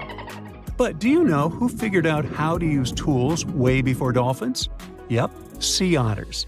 I know we often get distracted by how stinking cute they look floating on their backs, and it's easy to forget those tiny hands and brains can do some insane stuff. Thanks to their forepaws, equipped with retractable claws and tough pads for gripping, sea otters can rub, twist, pull, or tear things with surprising skill. So don't be surprised when you see them doing crazy stuff like hiding their favorite toys in their bellies or helping people clean pools. These behaviors are really fun to watch, but they've also learned some impressive tricks in the wild, like using rocks as hammers to crack open shellfish. In a world where these water pups are as smart as humans, they'd probably own 5-star seafood restaurants around the world. I mean, they've got mad skills handling the tough shells of creatures like sea urchins, clams, and crabs. Plus, their impeccably good taste in food would only get better now that they can finally enroll in Le Cordon Bleu. Now, just because an elephant's brain is 3 times bigger than the human average, that doesn't mean elephants are 3 times smarter than us. Sure, they have 3 times more neurons, but only a small part of them is in the cortex, the part responsible for complex skills like problem-solving and learning. However, elephants are remarkably developed emotionally. While empathy is often considered a hallmark of human intelligence, elephants also put themselves in each other's shoes, feet. These sensitive beings can discern when their elephant buddies are in pain or feeling down, and they offer comfort when needed. With a more refined intelligence, they might delve into the world of art, expressing their complex emotions on huge canvases and using their trunks to create Jackson Pollock-inspired masterpieces. From a huge brain to a tiny one, the size of your pinky nail. Yep, we're talking about the hamster brain. These cute little buddies are among the cleanest animals in the world, and I'm not just talking about self-cleaning. They actually like to keep their surroundings clean, not only in captivity, but also in the wild. For example, hamsters dig deep burrows with nesting places, and they separate different sections for their waste and food. If hamsters were as smart as humans, they'd turn this cleaning OCD into a business. Hey, meet the Spark Joy rodent, the world's first hamster to publish a book, adapting Marie Kondo's techniques to keep its cage squeaky clean and organized. Hey, Rocky, come here, boy! Did you really expect the list to end without mentioning dogs? Let me guess. You probably think your best buddy is the smartest thing on 4 legs and beam with pride that Rocky actually knows its own name, right? Well, Rocky might be much smarter than you think. In fact, dogs can understand around 165 words. In our make-believe world, I'm pretty sure dogs would be the first animals to come up with their own complex language, opening wolf language schools around the country. I can picture dogs sitting down for TV interviews, declaring they're done being called man's best friend and would prefer to be recognized as joy coaches. Yeah, they're excellent at dealing with others and can even intentionally try to trick other dogs and humans to score some tasty rewards. Good for them, I guess. It was hot in the tropics, a type of heat unknown to the men aboard the Nina, the Pinta, and the Santa Maria ships, led by Italian explorer Christopher Columbus. It had been months since these men left their home cities in Europe, and until then, Europe was all they knew. They were given a difficult and even dangerous task. Spain hired Columbus to find a new western route to Asia. They needed new routes for trading and buying spices, but it was far from a simple job. Crossing the ocean never is. Little did those sailors know that their lives were about to change forever. "Land in sight!" someone must have shouted on board. But when they finally stepped on that new foreign land, they discovered they were not in Asia. They had landed in the Americas. You've probably heard this tale before. Historically speaking, Columbus arrived in the Americas in 1492. But what would have happened if Columbus's ship had faced a lethal storm in the Atlantic Ocean and had never made it to the new land? What would today's history look like? First things first, nobody discovered anything. When we say that the Americas were discovered, we're kind of ignoring the millions of people who already lived there. You see, the Americas were only discovered from Europe's point of view. Columbus would only have discovered something if when he got there, he was faced with acres and acres of empty land. But that was not the case at all. Second, Columbus was not the first explorer to land in the Americas. Believe it or not, the Vikings approached American shores in the 10th century. Their expeditions have been well documented and accepted by scholars. Here's what might have happened. Around the year 1000 CE, Viking explorer Leif Erikson sailed to a place called Vinland. Cute name, huh? It's now a region in Canada called Newfoundland. But his crew didn't stay too long. They arrived to find 10 Native Americans napping under their overturned canoes. They attempted some trade, but I'm guessing the Vikings weren't too friendly and the Americans didn't really like them. The Vikings' account of the encounter shows they felt outnumbered and menaced, so they sailed away back to their land. That makes sense, right? As I said earlier, there were millions of people living in the ginormous continent of the Americas. Any foreigner would be outnumbered there. Now take a look at what North America looked like before our buddy Chris got there. It was not divided into the normal states we're used to. And if Columbus had never arrived, the United States would probably never have been united to begin with. After all, there were hundreds of first Americans living in these lands, and they lived amongst their own tribes, quite different from the Europeans. It's not accurate to think that there were no political systems going on in the Americas before Europeans arrived. We just need to understand that they were different from what we're used to today. When Europeans arrived, they imported their belief systems with them, from religious beliefs and language systems to things as simple as clothing habits. If the Americas had developed on their own, maybe their sense of fashion would be completely different today. You see, Europeans had a developed sense of fashion by the time they arrived in the West. They wore things such as this and this. But those don't really work in the tropics, do they? For them, fashion had to do with showing a certain economic status, while in the Americas, that didn't exist. For Native Americans, clothing was mainly functional and related to the weather. In warmer climates, Native people would wear short-like cloths to cover their intimate parts. They would walk bare-chested and use shoes known as moccasins. Yes, similar to the moccasins you probably own. In colder climates, they would resort to using leather and fur parkas. Of course, there was always the special clothing used for ceremonial purposes. So I'm guessing that if Columbus never reached the Americas, brands such as the Gap, Hollister, and Forever 21 would have never existed. But we could live with that, couldn't we? Here's a wild thought. Let's say that by the 1700s, Native Americans had developed complex engineering skills. They built big boats, maybe a bit smaller in size than the traditional European ships, and decided to venture across the ocean. Let's say they were the ones who arrived on European shores, in places such as Spain and Portugal. They carried gifts and goods with them for trading, of course. This was also a common practice amongst them back home, known as potlatch.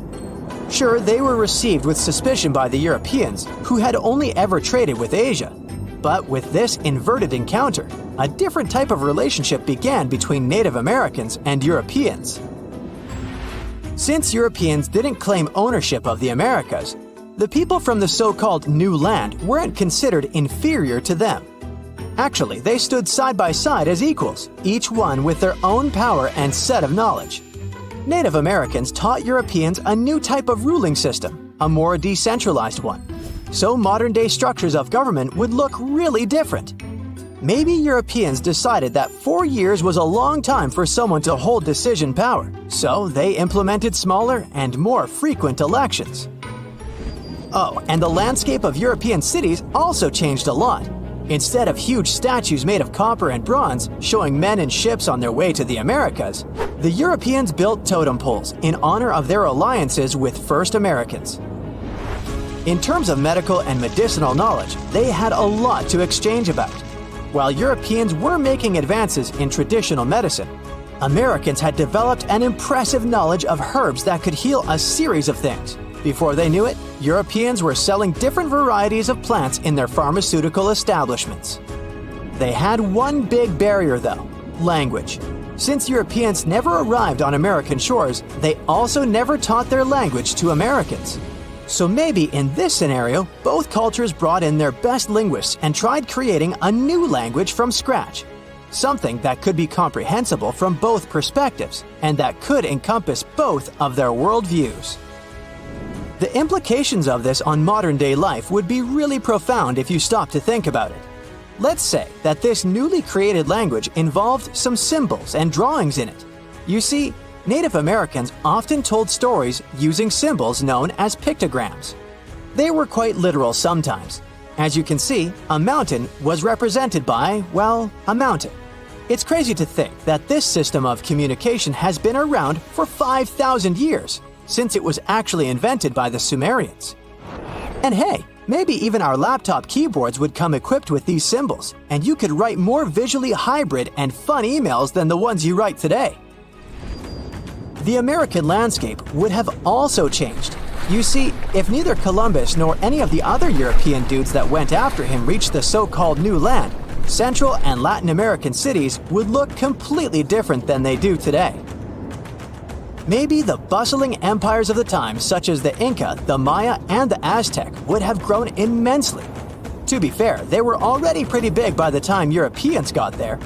Some pre-Columbian Maya cities were as big as medieval London and Paris in terms of population. But oh my, the Mayan Empire would have grown so much that it could have spread out all over of Central America. They could have developed their pyramid building craft up to the point that they managed to build an even larger pyramid than the Giza pyramid in Egypt. So tourists would come from all over the world to visit. Ah, and in South America, let's just say the region could have turned into a huge forest, bigger than the Amazon.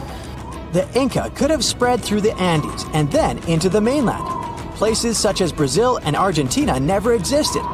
But in their place, there would have been dreamy tropical settlements, which would have become a worldwide reference in sustainable living. Suppose everyone in the world wants to do this, and countries started investing billions of dollars in this project. In that case, we can colonize the ocean floor. The question is, why would we need this? For the same reason we're going to colonize Mars, to save Earth from overpopulation. Why do we need to move to the red planet in the near future if we can live underwater? It'll be cheaper, safer, and most importantly, not far from our home. You don't need to stay in cryocapsules for years to wake up hundreds of millions of miles away from your planet. It's much easier to take an elevator down to the underwater city, hang out there, and enjoy the views of marine nature. Besides, staying on Mars will surely cause severe mental problems for people. Panic, stress, and the realization that you can't return to your home whenever you want can put serious pressure on your mind. It's better to live under millions of tons of salt water, and the reason why we have to do this is a need for more resources. There are about 8 billion people on Earth right now. Some experts think that when the number reaches 10 billion, the world will begin to run out of food, fresh water, and fuel. Agriculture and other industries simply won't be able to develop so quickly. Resources will be depleted, and people will have to do something to survive.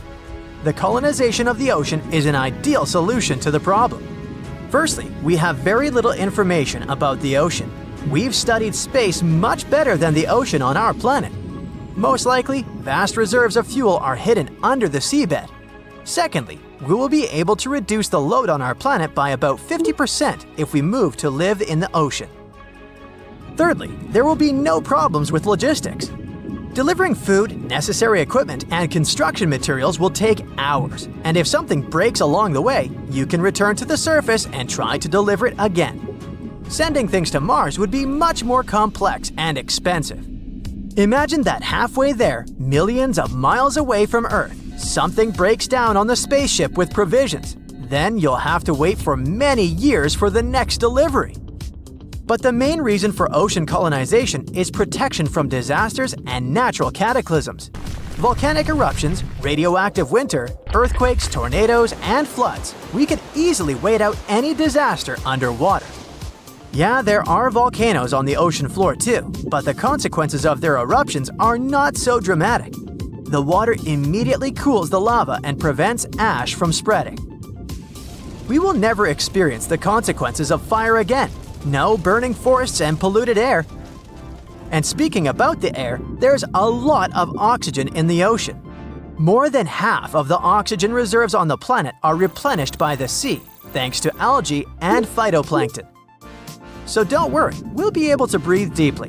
The main thing is to figure out how to do it underwater. When humanity decides to take such a global step and begins to colonize the ocean, we will first have to adapt our bodies to high pressures. There's such a thing called saturation diving. Before descending into the depths, you must inhale compressed air. The nitrogen and oxygen quickly dissolve in your blood and exert pressure on your body from the inside. At the same time, the water pushes on it from the outside. In simple terms, your body is in balance and you don't feel bad. Divers use this method when exploring the seabed at great depths. Therefore, when people begin to colonize the ocean, they will dive there wearing cylinders with compressed air and an oxygen mask. The main rule is to surface slowly. You need to wait until the compressed air completely dissipates inside your body. If this isn't done and you rise to the surface, then you will feel intense pressure from the inside. Nitrogen will start acting in your veins like soda bubbles when you shake a can with the drink. After this adaptation, we will start building cities, roads, and stations that will transfer people to dry land and back. It shouldn't be too difficult because we already have the technologies needed for the underwater lifestyle. Welcome to the Aquarius Reef Base, located at the bottom of the Florida Keys Marine Reserve. This is a small laboratory where 6 people can live for 10 days. Scientists working there study coral reefs, marine plants, and fish. The lab doesn't look modern. It resembles a sunken, rusty bathyscaphe overgrown with shells and other underwater stuff. To create buildings with more beautiful designs, people will need new technologies for underwater construction. So let's imagine that global colonization has begun. Engineers use durable stainless metals and other materials capable of withstanding high pressure. With the help of freight elevators, people lower everything needed for large-scale construction to the bottom. Stations with such elevators appear in all the seas and oceans. Workers build huge underwater constructions on dry land. Then, large ships deliver them to the stations. From there, they descend to the bottom, where scuba divers and robots set these houses on the ocean floor. Every building is like a giant submarine with lots of apartments. They look ordinary from the inside, except for the underwater view from the window. To reduce waste emissions, engineers build huge capsules in every city, where garbage is destroyed by high water pressure. People try to live closer to the shore because they want to spend less time commuting. This causes severe pollution in coastal areas. Builders set up communication between the stations and land by creating vacuum tunnels with high-speed trains inside. In simple words, this is an underwater subway, only much faster than the one on dry land. From now on, people move farther from the shore to live in cleaner water. Humanity begins to make daily life in underwater cities more comfortable when the main construction is over. Scientists create filters that can quickly purify seawater. Now, everyone has a faucet that takes water directly from the ocean and turns it into fresh water. Also, constructors put in air filters capable of extracting oxygen from the water. Electricians create underwater mills to generate energy. To leave home, a person must put on a diving suit and cylinders with compressed air and exit through an airlock. People swim between buildings and talk to one another using radio communication. For faster movement, car companies produce small bathyscuffs with locked cabins and powerful propeller systems. Over time, engineers create large domes where you can walk and breathe fresh air, like on land. Global clothing brands develop fashionable diving suits and practical accessories for comfortable underwater movement. For example, you can attach a small heater to your clothes to not freeze while swimming. And you can also put on wider fins with engraved brand symbols. To make such a lifestyle as comfortable as possible, scientists and biologists create masks that work like gills and provide a person with oxygen extracted from the water. Constant exposure to high pressure changes people's physiology over time. In the water, we need to put more effort into moving. People who often leave their homes lose a lot of calories. They become slimmer and their muscles get stronger. Look at the Olympic swimming champions. Now, almost all underwater citizens have the same developed shape. Our body temperature is falling, and evolution slowly turns us into cold-blooded creatures. A lack of sunlight makes our skin paler, and we start resembling amphibians. We learn more about deep-sea creatures such as the giant squid and other monsters. Almost every month, scientists discover new species. But at the same time, many fish species disappear because of human activity in the ocean. The extraction of natural resources from under the seabed heavily pollutes the water. To reduce the load on the planet, people decide to colonize the sky. But this is a topic for another video. Let's find out something awesome about poisons. No, this is not another video with the top 10 of the most venomous animals. There will be several of them here, but the point is different. We're going to find out about the nature of these substances, which are dangerous for any living creature. There are two glasses in front of you. The first one is full of sour milk, and the other has the venom of one of the most dangerous snakes in the world, Vipera aspis. What do you think? The liquid from which glass can cause negative consequences for your health? The correct answer is sour milk. It can cause bloating, indigestion, and heartburn. But if you drink the snake's venom, nothing will happen. The fact is that this substance is a particular type of protein, and gastric juice splits this protein like any other food. The toxin contained in the poison is dangerous only in contact with blood. Therefore, if you have a wound in your mouth or stomach, then you'll have problems. But as long as the toxin stays away from the blood circulatory system, you needn't worry.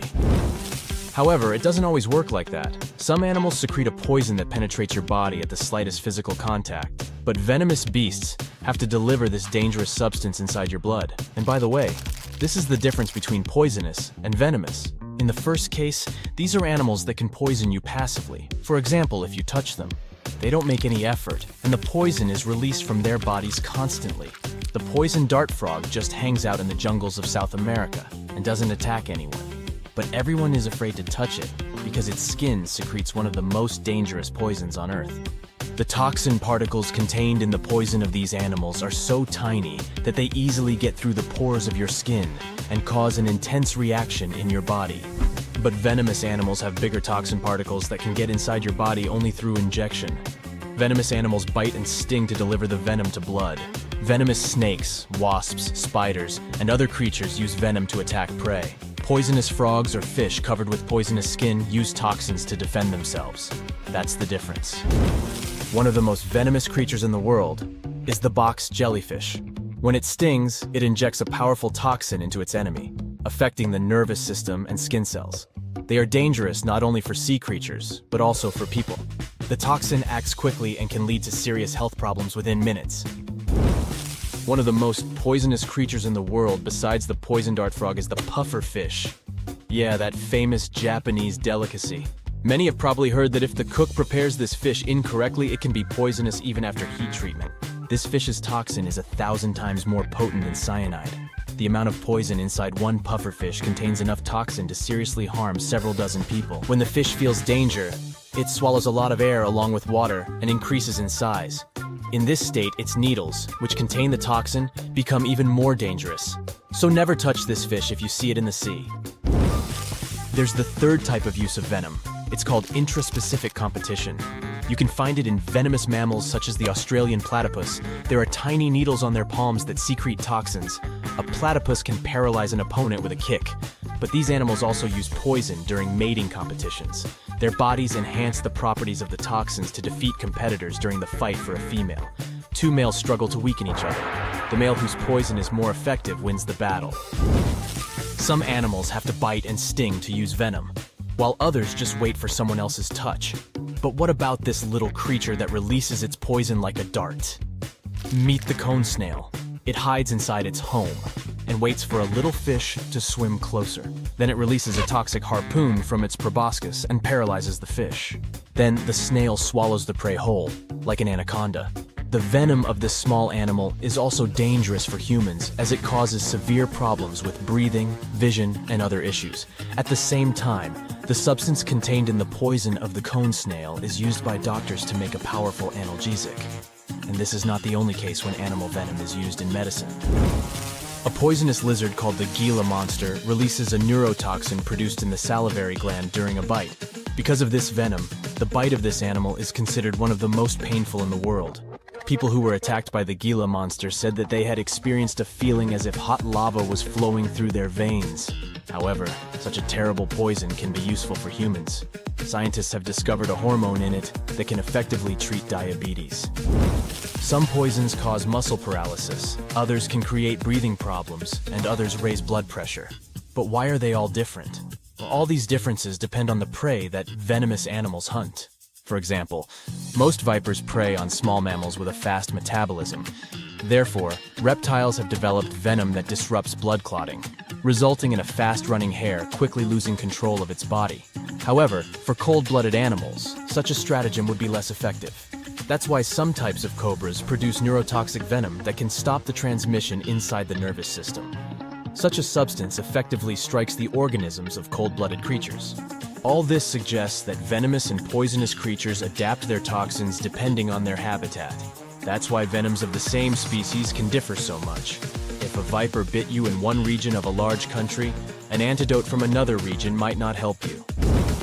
In places with more complex conditions for survival, snakes can develop more dangerous venom to repel enemy attacks or catch fast prey. But this principle also works the other way around. Put a group of snakes in an environment where they can easily catch food and don't have to defend themselves from other animals. This type of snake may eventually become non-venomous. This is because producing venom is a complicated process that requires a lot of energy and resources from the organism. And if the conditions don't require using this substance, then snakes will stop producing it.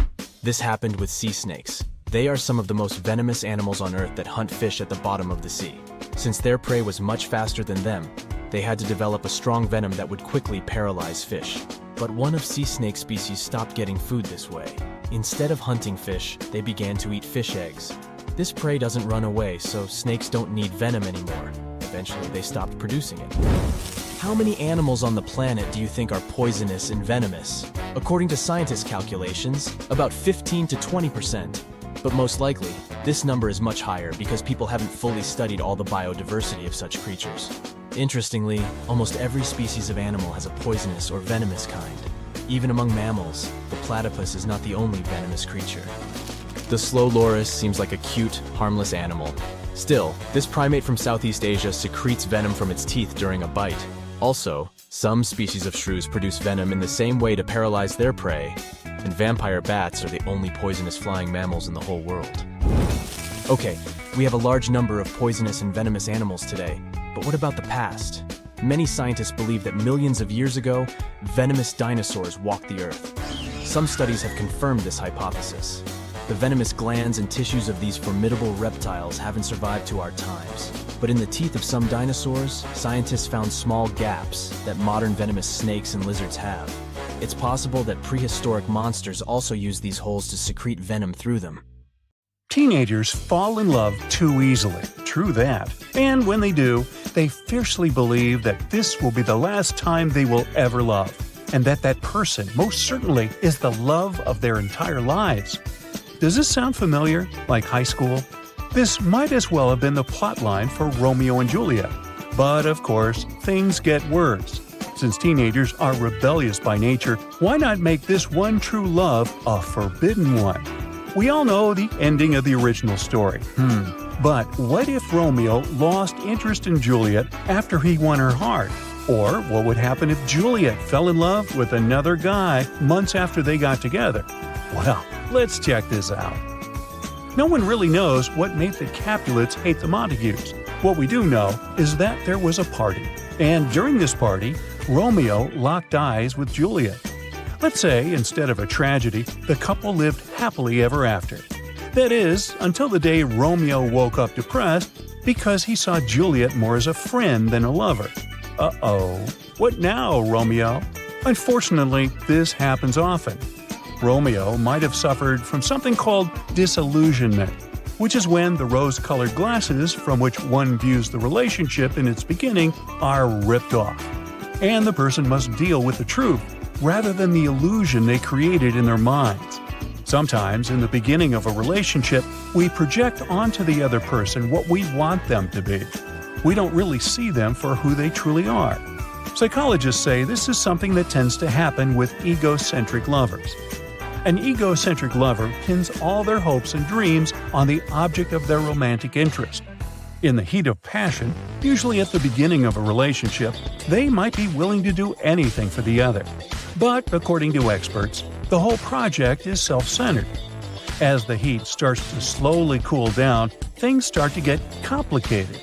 The egocentric lover starts to withdraw once they realize that their loved one is incapable of fulfilling all their needs. That's deep, huh? Truth is, if Shakespeare ever wrote an alternate version of Romeo and Juliet, he might as well have written about disillusionment. It's so common, it wouldn't be a surprise if it happened to our favorite characters. Now, let's say Romeo's Uber canceled a few times before he could leave for the party, and he got there late. As soon as he arrived, a friend he hadn't seen for a while kept talking to him for over an hour. When he finally escaped to go to the bathroom, he ran into a beautiful girl. He even thought to himself that he had never seen a girl that lovely before. But as soon as he left the bathroom, he saw her kissing another guy. So Romeo just shook his head and went straight back to the dance floor. He opened up the dating app on his phone and looked for another girl to match with. If Shakespeare's drama took place in our modern world, this might as well be the case. Maybe Juliet had a crush on Romeo too, but was afraid to show it, since he didn't show any real interest either. In the era of social media, love is a fragile thing, especially for teens. The online world shows us an abundance of options, so why commit to just one? Researchers have delved into this question quite a bit.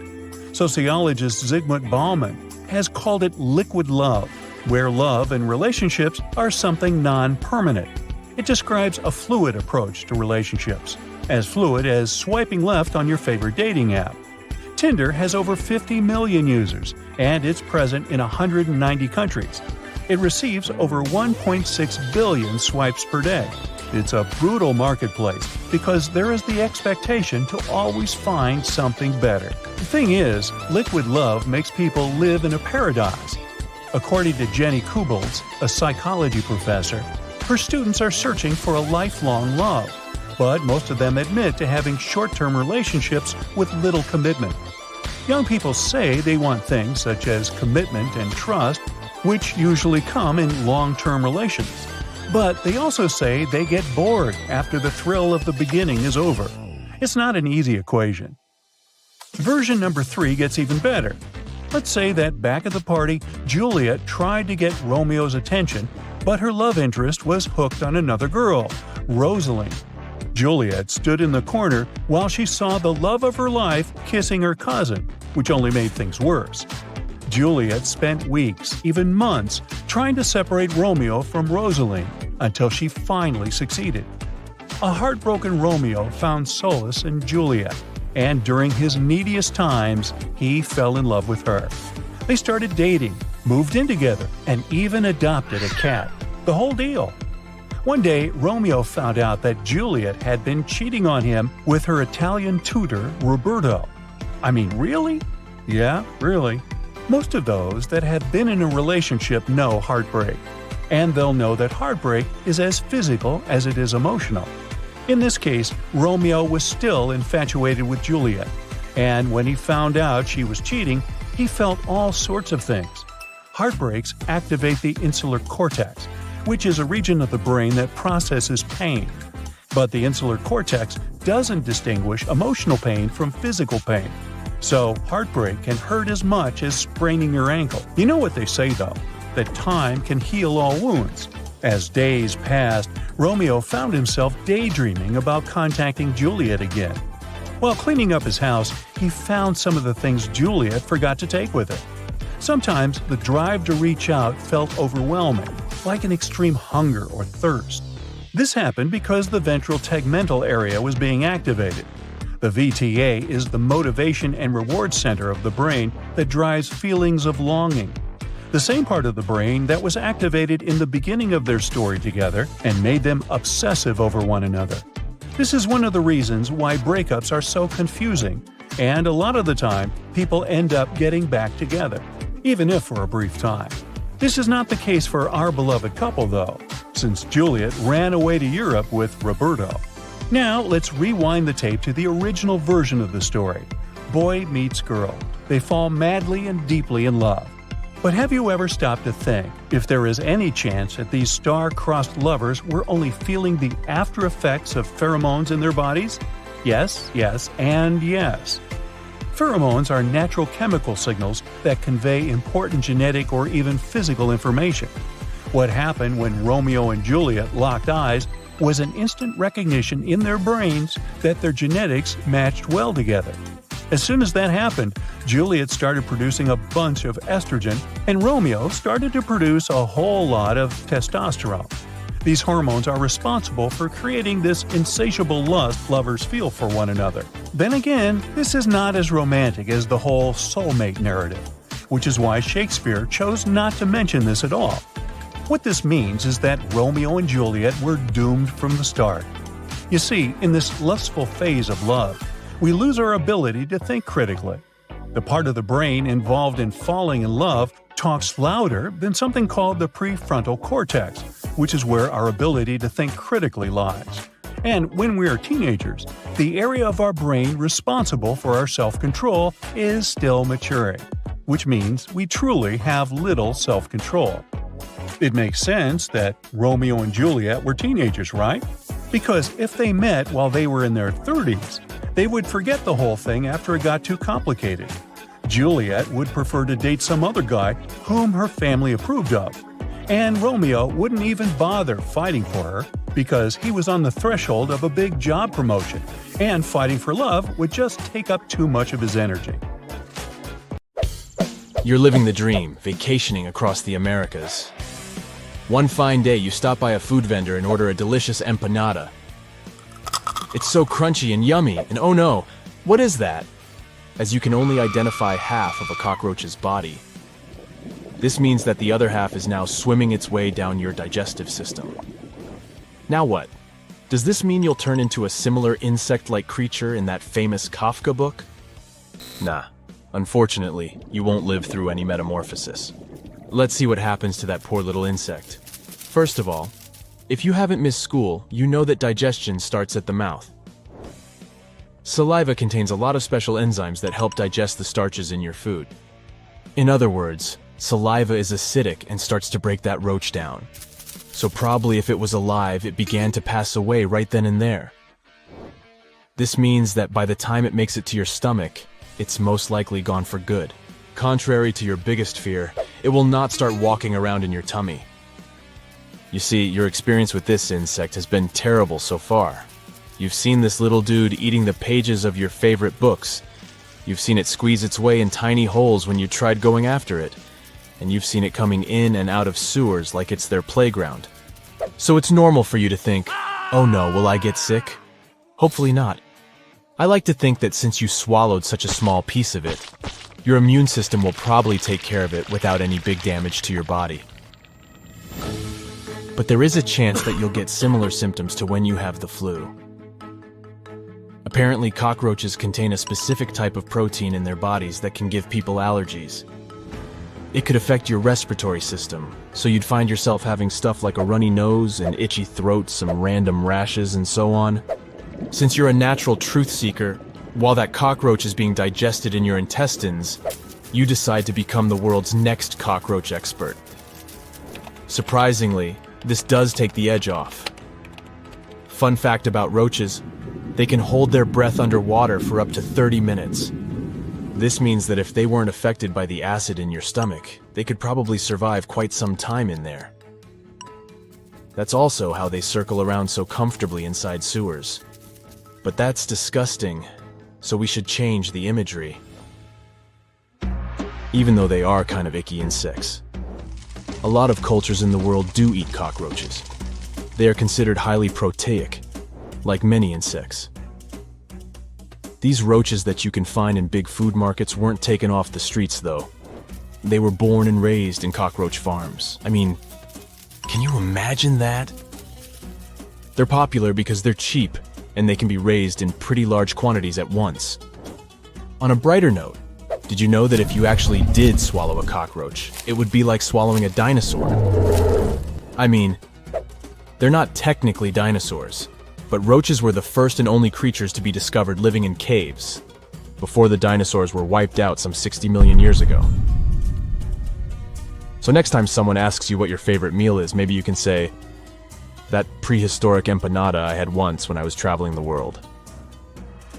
After a few hours, you're looking at your experience from a different point of view. Who knew you wouldn't be traumatized by swallowing a live cockroach, but rather, you'd want to get more intimate with them as a species. Walking down the street, you see some roaches circling around and even decide to name them. That one is Anchor, for example, and it's a baby cockroach. You recently discovered that a one-day-old cockroach can already run as fast as its parents. And gasp, but there are over 4,000 different species of cockroaches worldwide. Who would have known? You post all about your emotional journey with roaches on social media, and a lot of people seem to have an opinion on what might happen to you. They were all wrong, though. It's been over 8 hours already, and that half of a cockroach you ate has probably already been absorbed by your body. That's when your phone rings, and Peter, a close friend of yours, is panicking on the other end of the line. "Man, I was taking a nap with my mouth open, and I think I just swallowed a whole spider." And no, unfortunately, the outcome of this story is not him becoming the next Spider-Man. You see, there's a popular myth that someone started spreading around many years ago that humans usually swallow up to a pound of spiders while sleeping during one lifetime. But that's not true. It's very difficult for a human to swallow a spider unintentionally. The main reason for this has to do with spiders themselves. Humans are huge creatures, and often spiders will see us as a part of the landscape, just like a couch, stairs, or a piece of furniture. Secondly, if they did get close enough to us, the bizarre sounds we make while sleeping would scare them away. Our snoring and even our breathing vibrate intensely, and this is enough to keep a spider away from us. Only a small number of spider species actually share the space of our homes with us, unless you live in Australia, of course. And they usually live in quiet corners, not bothering us humans much. Plus, we hardly ever swallow while we're sleeping. The average human spends a long time of their sleeping period without swallowing. It means that the time gap between one swallow and another, the itsy-bitsy spider would have been far gone from Peter's mouth. I think he just wanted a story as hype as yours to share online. Here's a plot twist, though. What if what happened to you were to happen the other way around? I mean, what if you were swallowed by a live cockroach instead? Now I know what you're thinking. This would only be possible in the plot of a Harry Potter or some cheesy sci-fi movie, but bear with me. You find yourself shrinking in size until your field of vision is dominated by this humongous animal. From where you're standing, you can see its furry legs, and oh my, those look like some weird replacement for teeth. In its eyes, you're probably just another insect that belongs to its wide range of culinary options. Unfortunately for you, roaches will eat almost anything they come across. It's getting closer and closer. Every time it moves its legs, the floor beneath you trembles. You try to run, but it outruns you, and yikes, you've just got swallowed by this beast. A quick check of your surroundings. It's dark and damp and quite smelly. Over to your right, you have what looks like a piece of fruitcake. To your right, a bygone insect. You start to feel a little out of the fresh air, but manage to get a bit of oxygen when the roach opens its mouth to eat yet another piece of something. Its digestive tract looks pretty big, and by its size, you try to figure out how big your cockroach buddy must be. You know that one of the biggest cockroaches alive measures around 6 inches. I mean, that's the size of an American $1 bill. It's so big that you could probably build a racetrack and do some exercise while you wait to be digested. What's that waterfall forming on the horizon? Ew, how gross. I think it's the roach's intestinal juice that's about to fall down upon you. In a few minutes, them enzymes will break you down like a 5-star meal. A few hours ago, you were living your dream vacation, and now you're on the inside of the very creature you've been trying to avoid your entire life. Imagine this wild scenario. You're up in the sky flying a plane, and all of a sudden, the world stops spinning for 10 seconds. It's like time freezes. First off, let's talk about the physical experience. As the world pauses its rotation, you would feel a sudden absence of motion. The plane, which was soaring through the air just moments ago, would come to a halt. The stillness and silence would be surreal. You might even feel a slight jolt or shift as the forces of momentum would try to adjust to this abrupt change. You'd witness an extraordinary sight if you looked out the plane's windows. The clouds would freeze in place, almost like fluffy paintings suspended in midair. The sun would hang in the sky, casting an otherworldly glow, and the landscapes below, whether it's cities, mountains, or vast stretches of forest, would become eerily static. A rush of thoughts and feelings would flood your mind in that suspended moment. First, there might be a sense of awe and wonder at the sheer strangeness of the situation. You'd be witnessing something that defies the laws of nature, a temporary disruption in the flow of time. You might also feel a hint of anxiety or concern mixed with that awe. After all, you're flying a plane, and suddenly, everything comes to a halt. Questions would race through your mind. What caused this? Is there a risk to the plane or to those on the ground? As the world comes to a halt, imagine the rippling effect of this event on everything around you. On the ground, people would sort of freeze too. Cars would come to an abrupt stop on the roads, giving a sci-fi movie vibe. Imagine the expressions of pedestrians and drivers. In larger cities, bustling streets would transform into an eerie tableau. Time-sensitive activities, like deliveries and public transportation, would also be affected, causing momentary chaos as everyone tries to comprehend what just happened. Nature itself would also be affected. Leaves on trees would hang motionless, caught in mid-rustle. Even the waves of the ocean would pause mid-crash, frozen in their powerful motion. As for the rest of the world, it's safe to say that the phenomenon would captivate global attention. News outlets and social media platforms would explode with reports, videos, and photos of the frozen moments. Scientists and experts from various fields would scramble to provide explanations, theories, and speculations.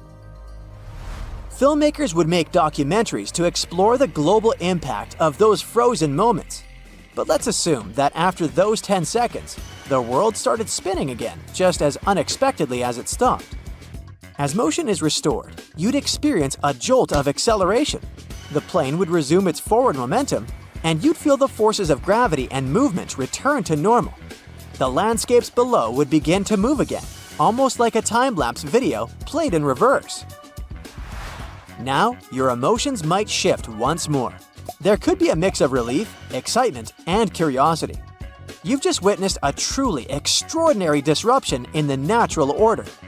You might be buzzing with questions and eager to find out if anyone else has experienced the same phenomenon. Imagine your conversations with friends and experts, discussing theories and attempting to unravel the mystery behind this bizarre occurrence. Of course, there would be endless speculations about what caused the temporary stoppage of the world's rotation. Maybe it was a scientific anomaly, a cosmic event, or even a glitch in the fabric of reality itself. Okay, in the next scenario, you won't be this lucky. You're just cruising through the sky at 10,000 feet, enjoying the view from your trusty aircraft, when an insanely powerful shockwave ripples through the air. It's like a sonic boom racing upward from the ground at a speed that's even faster than the sound itself. Since you're chilling 10,000 feet above the surface, that shockwave is going to hit you like a speeding bullet in less than a blink of an eye. you're gonna get like 2 seconds. Now, when that moment arrives, prepare yourself for the turbulence. You'll be tossed around and smacked against the walls of the aircraft like a pinball in a frenzy. It will be one wild gravity-defying roller coaster ride. If we assume the air itself comes to a standstill alongside the Earth, then buckle up, because you'll be zooming through that frozen atmosphere at a speed of roughly 1,000 miles per hour. Your poor airplane won't be able to handle that insane velocity, and it'll be squished into a sorry pancake before you can even say, "Oh no!" I mean, we're talking about an instant stop, like hitting a brick wall at full speed. The world halting means everything in it, including you, would continue moving at the same speed. Yeah, that's right, you'd be thrown into a chaotic frenzy, like a chair in a hurricane, no matter where you are. It won't matter if you're soaring in a tiny plane, chilling in a subway car, or exploring the great outdoors on a leisurely hike. The grim reality is that your fate is sealed, and it won't take long for it to catch up with you. Now, let's talk about the sheer power behind Earth's rotation. You see, our planet's spin carries an astronomical amount of momentum, which is like a stored energy reserve. If the rotation were to stop suddenly, all that pent-up energy would need an outlet, and the most likely form it would take is heat. It's like unleashing an inferno of thermal energy in an instant. Think about it as the most colossal head-on collision you can imagine, with no airbags to soften the blow. It's an all-out catastrophe of epic proportions. Everything, and I mean everything, would break apart like a fragile porcelain figurine. To put it simply, chaos would reign supreme. Okay, let's start from the very beginning. How do planes fly? 4 key forces keep an airplane soaring in the sky. First up, we have lift. This force is responsible for pushing the airplane upward. You see, the way air flows around the wings actually generates lift. The shape of the wings plays a role too, helping to enhance this lifting force. Next, we've got weight. It's the force that pulls the airplane towards Earth, like gravity in action. To keep things in balance, airplanes are designed to distribute their weight evenly from front to back. Then there's thrust. This force is what propels the airplane forward. It's all thanks to the engines, which provide the necessary thrust. It could be a propeller or a jet engine. Either way, as long as the air keeps flowing over the wings, the airplane keeps moving forward. Lastly, we have drag. You've probably experienced this when walking against a strong wind. Drag is the force that slows down the airplane. These vessels are designed to minimize drag by allowing air to pass smoothly around them. An aircraft can fly when all 4 forces work together harmoniously. And, of course, we need the pilots. In our previous scenario, it's none other than you. This made me wonder how Earth's rotation affects the speed of an aircraft. It turns out it doesn't mess with the speed of an airplane. Picture yourself on a train. Now, if you jump in the air while the train is moving, do you think you'd land further back because the train kept going? Nah, that wouldn't happen. Airplanes are like that too. They move through the air along with Earth's rotation, so their speed doesn't get affected by it. But here's the catch. The wind at different altitudes can actually intervene with the speed of an airplane. Let's say you're flying from Paris to LA. Depending on the wind, your flight time might turn out to be compared to the other way around. So in a nutshell, Earth's spin doesn't throw airplanes off track, but the wind can influence their speed. Have you ever wondered why all planets are perfectly round? And what if these celestial bodies decided to break the rules and change their shape? Would we end up with square planets, triangular moons, or maybe even intergalactic shapes we can't even imagine? Well, let's find out. So how do planets form in the first place? The universe is filled with swirling clouds of dust and gas. These clouds, called molecular clouds, consist of various elements and compounds, such as hydrogen, helium, carbon, oxygen, and so on.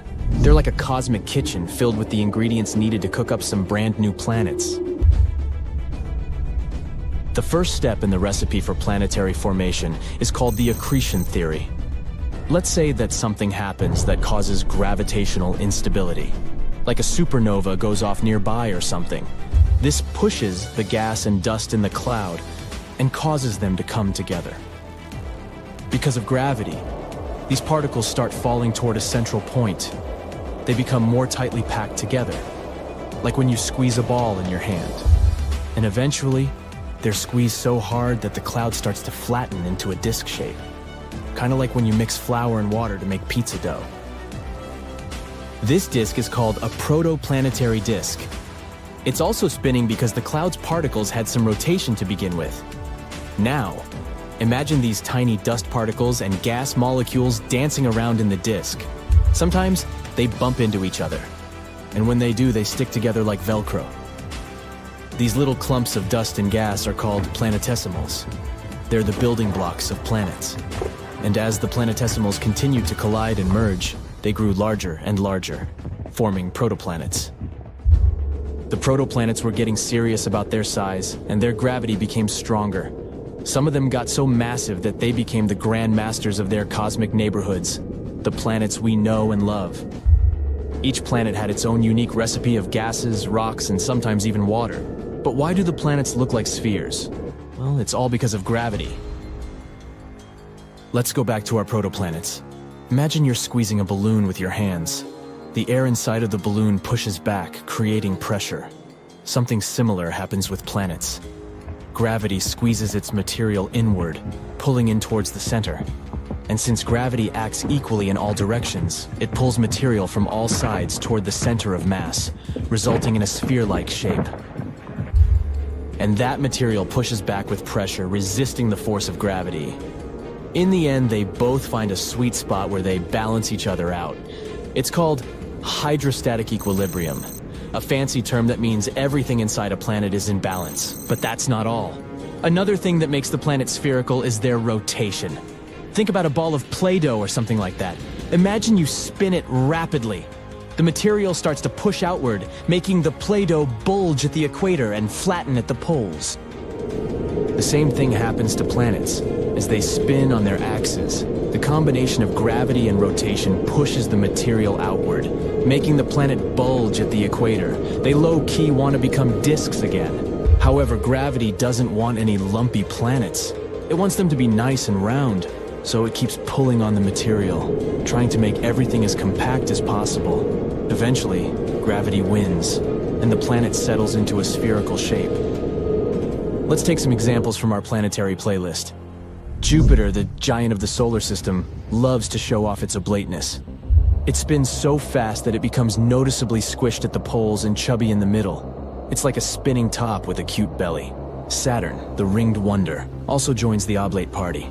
It spins around with its beautiful rings, and its oblateness is even more pronounced than Jupiter's. These examples show how rotation can give planets a unique shape. They go from being perfectly round to having a delightful bulge around the middle. It's like cosmic pottery, where the spinning motion creates a playful and distinct shape. So now you know why the planets are round.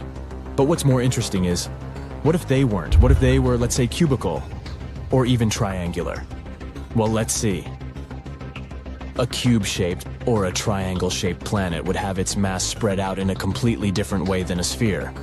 And you know what that means? Gravity would be all shook up too. On a spherical planet, gravity pulls everything towards the center because the mass is evenly distributed around that center. But when we introduce a cube-shaped or triangle-shaped planet, things get interesting. If you're standing at the center of one of those faces, you'd feel the strongest pull of gravity. That's because the faces are the closest to the center of gravity. And as you venture away from the center and start walking towards the edges, gravity starts playing tricks on you. You would feel the struggle against the steep-angled gravity. Walking on those edges would feel just like climbing a mountain, or walking on a super steep slope. All because gravity wants you right in the middle of the face, and nowhere else. Now imagine the terrain along the edges and corners.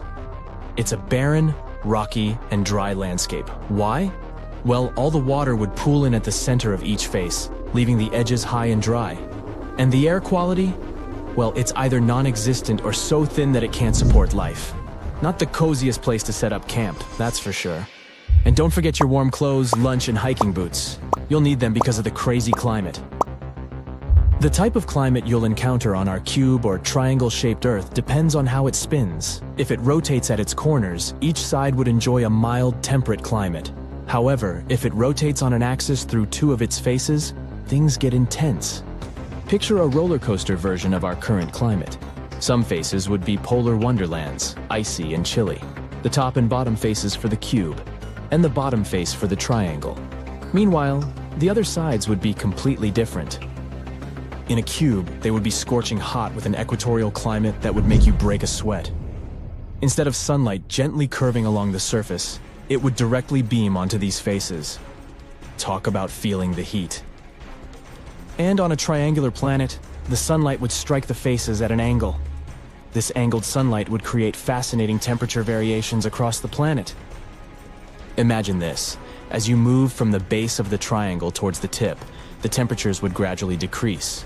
The base, where the sunlight hits most directly, would be the hottest region, just like the equatorial climate we're familiar with on our spherical Earth. But as you venture towards the tip, the angle of sunlight would be less direct, leading to cooler temperatures. But the base is still super cold and dark, since the sunlight doesn't directly reach it.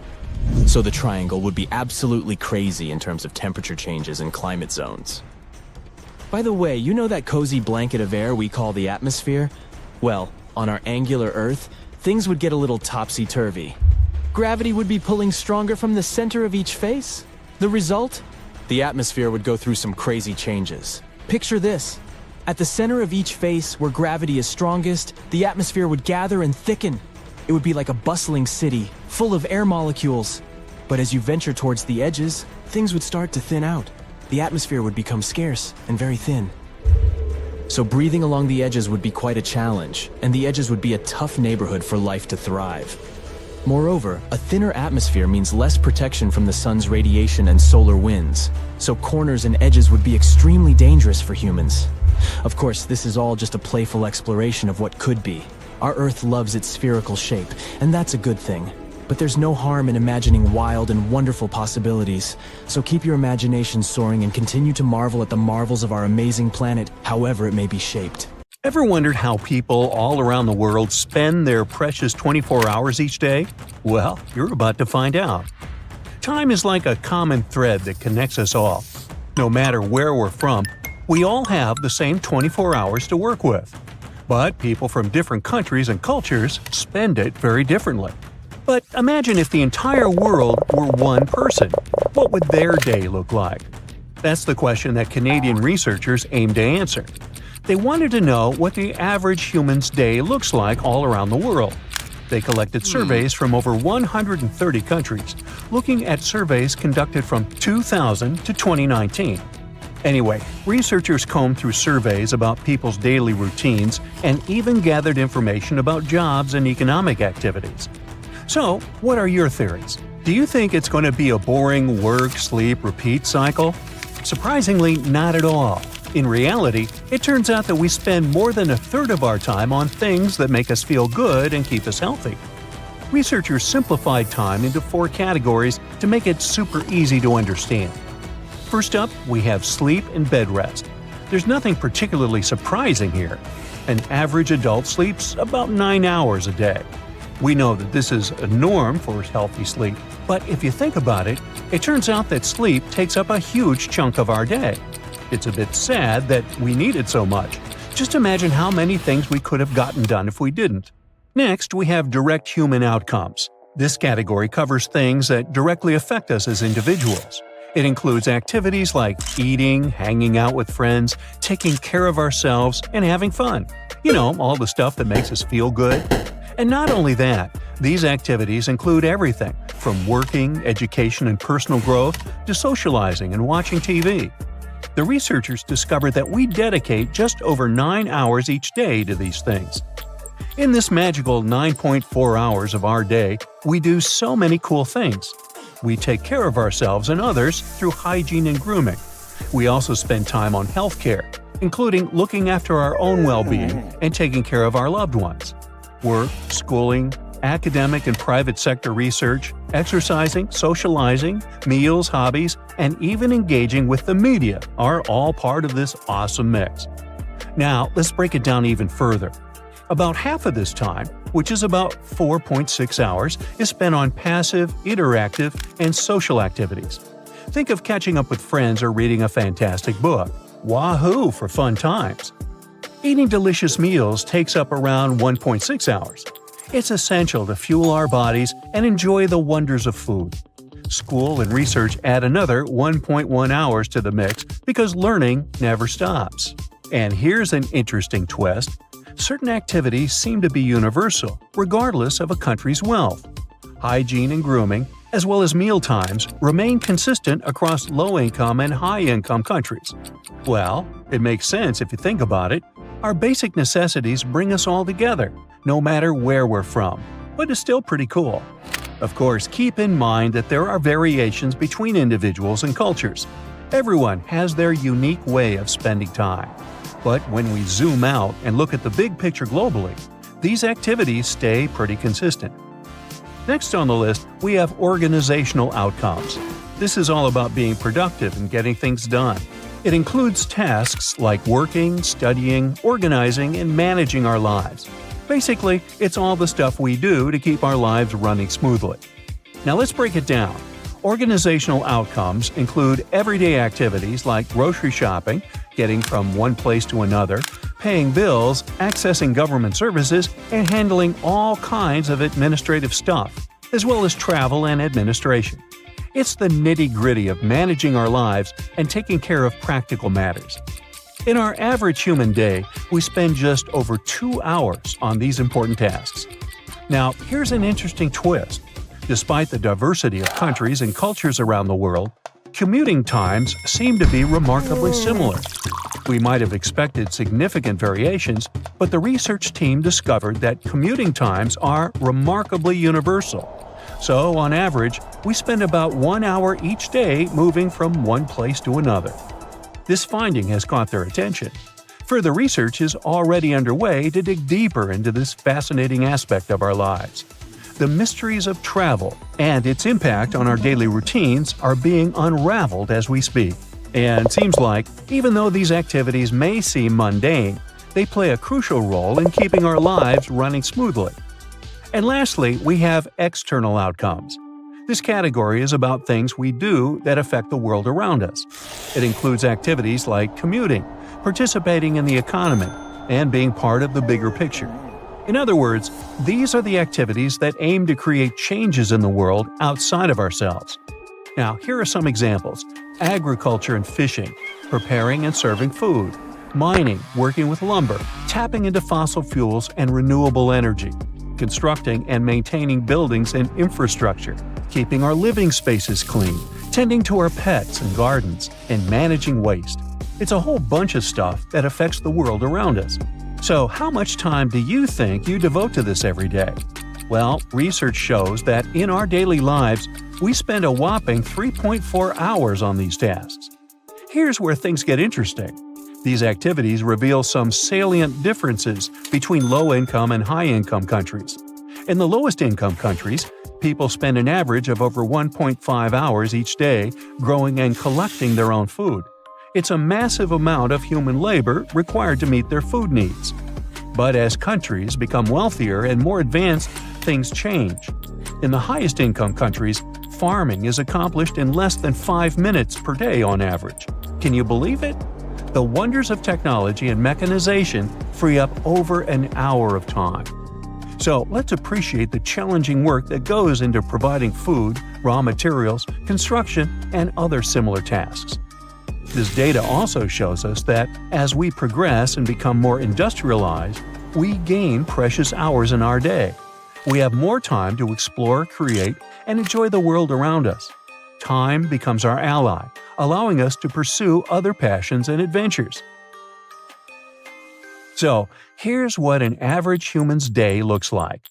They spend 9 hours sleeping, around 9.5 hours on things that are important and fun to them, around 2 hours organizing stuff, and around 3.5 hours affecting the bigger world around them. Pretty cool, isn't it? How does it compare to your daily routine?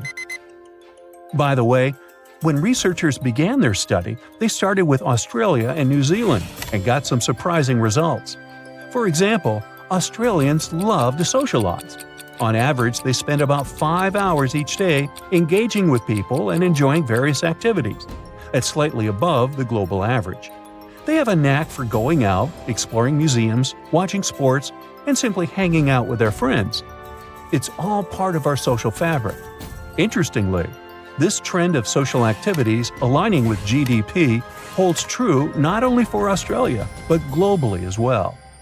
The study's lead author highlights that the activities we humans engage in and the time we spend on these activities shape our societies and personal well-being. It's remarkable how the universal notion of time allows us to compare ourselves with people around the world and across different time periods. From sleep to socializing, we've learned some interesting insights about the average human day worldwide and how it compares to life in Australia. Remember, time is precious, so choose how you spend it wisely. Whether you're catching some Z's or enjoying quality time with friends, make the most of each moment.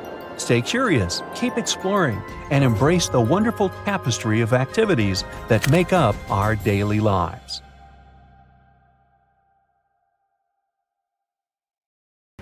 You already know about black holes, giant space vacuums that pull inside everything in their way. But have you ever heard of a space phenomenon called white holes?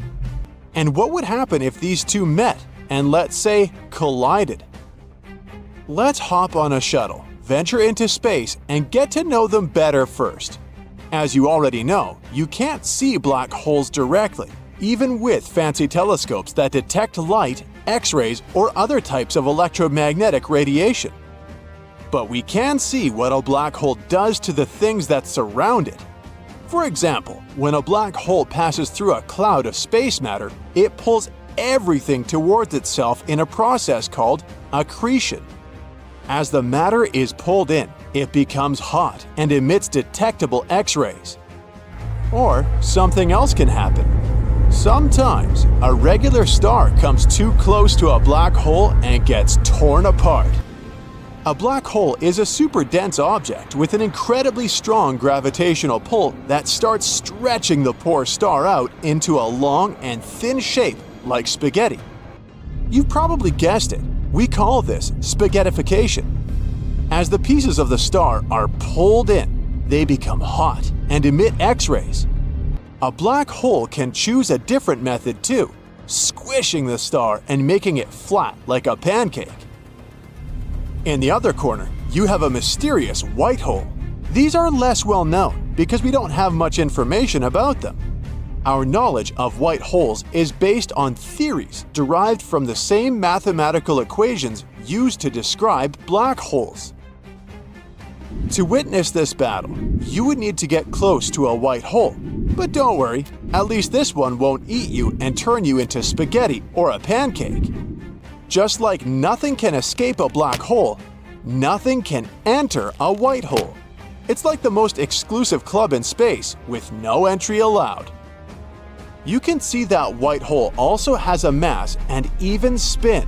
There might be a ring of dust and gas around its outer edge, known as the event horizon, which acts as a border separating the white hole from the rest of the universe. While they share similarities, there's one crucial difference. A white hole can release matter and energy, while a black hole cannot. Scientists describe a white hole as the time reversal of a black hole, as if you're watching a video of a black hole played backwards. Things that are already inside a white hole can leave and interact with the outside world. However, nothing from outside space can ever affect the secretive inner world of a white hole. Einstein said that space and time are not flat. They can bend and fold. All because things like stars and planets have mass. A scientist named Carl Schwarzschild figured out how to use Einstein's ideas to describe what happens around a really heavy object. He discovered something called a singularity. It's a point of infinite density, and it lies at the center of a black hole. It's like a tiny, tiny point where everything is squished together, all the matter that the black hole has consumed. The tricky part is that the singularity is so small that it doesn't really make sense in our normal understanding of time and space. Plus, it bends space around it so much that it creates a special area that's cut off from the rest of the universe. We call this area a no man's land, which is basically where black holes exist. Scientists still can't understand what happens at the point of singularity in black holes, let alone white holes. So let's go back to the questions we started the story with. What's stronger, and what would win then? It seems black and white holes have completely different strategies. A white hole is a mystery that we still don't know much about, but it seems more experienced at conquering space than a black hole is. I mean, a black hole swallows matter and everything it encounters, true. But a theory suggests that white holes may have once been black holes. They're purely imaginary for now, but stories say white holes can only exist if there is absolutely no matter inside their boundaries. If even the smallest particle entered a white hole, it would cause it to collapse. That's a significant disadvantage in a potential battle, don't you think? But it's also a really tough task to try to sneak a small asteroid inside a white hole. Its gravity is most likely extremely powerful and will push you away. This is where the singularity comes into play. Remember when I said scientists were not sure what really happens with this tiny dot of infinite density? It can't be that a black hole just infinitely collects matter in its center. Something else has to be happening there. What if this singularity kind of rebounds and actually becomes a white hole? Of course, it would take a really long time for this to happen. Like billions of years, even for the smallest black holes. There's a special type called primordial black holes, and scientists think those probably formed right after the universe was born. And if there were really tiny black holes created after the Big Bang, they might have already exploded and turned into white holes. Some scientists even think white holes could possibly explain the Big Bang, since both involve an enormous amount of matter and energy appearing out of nowhere. All this doesn't sound promising for a black hole. Can this be the first time ever it's gonna lose? If a black hole becomes a white hole, it doesn't even matter how much it's consumed. It might throw everything back out into space. In that case, a white hole might not last that long, so it will need to make a move against its opponent really quickly. Whoa, you may have thought you were safer near the white hole because it wasn't about to eat you. But look at it! It's shaking! Oh no, it started ejecting all the things it's been keeping inside at the speed of light. Get out of the way to not have some ripped planet catapulted in your direction. After millions, even billions of years of making a mess all around the universe, a magnificent, spectacular, and chaotic battle is about to start. The black hole is patiently taking the attack, pulling in everything that the white hole is throwing in its direction. Asteroids, all those ripped stars that used to shine so brightly in the night sky, planets, and even entire galaxies, it's all getting out of it insanely fast and in all directions. Both the white and black hole have managed to survive against every space object till now.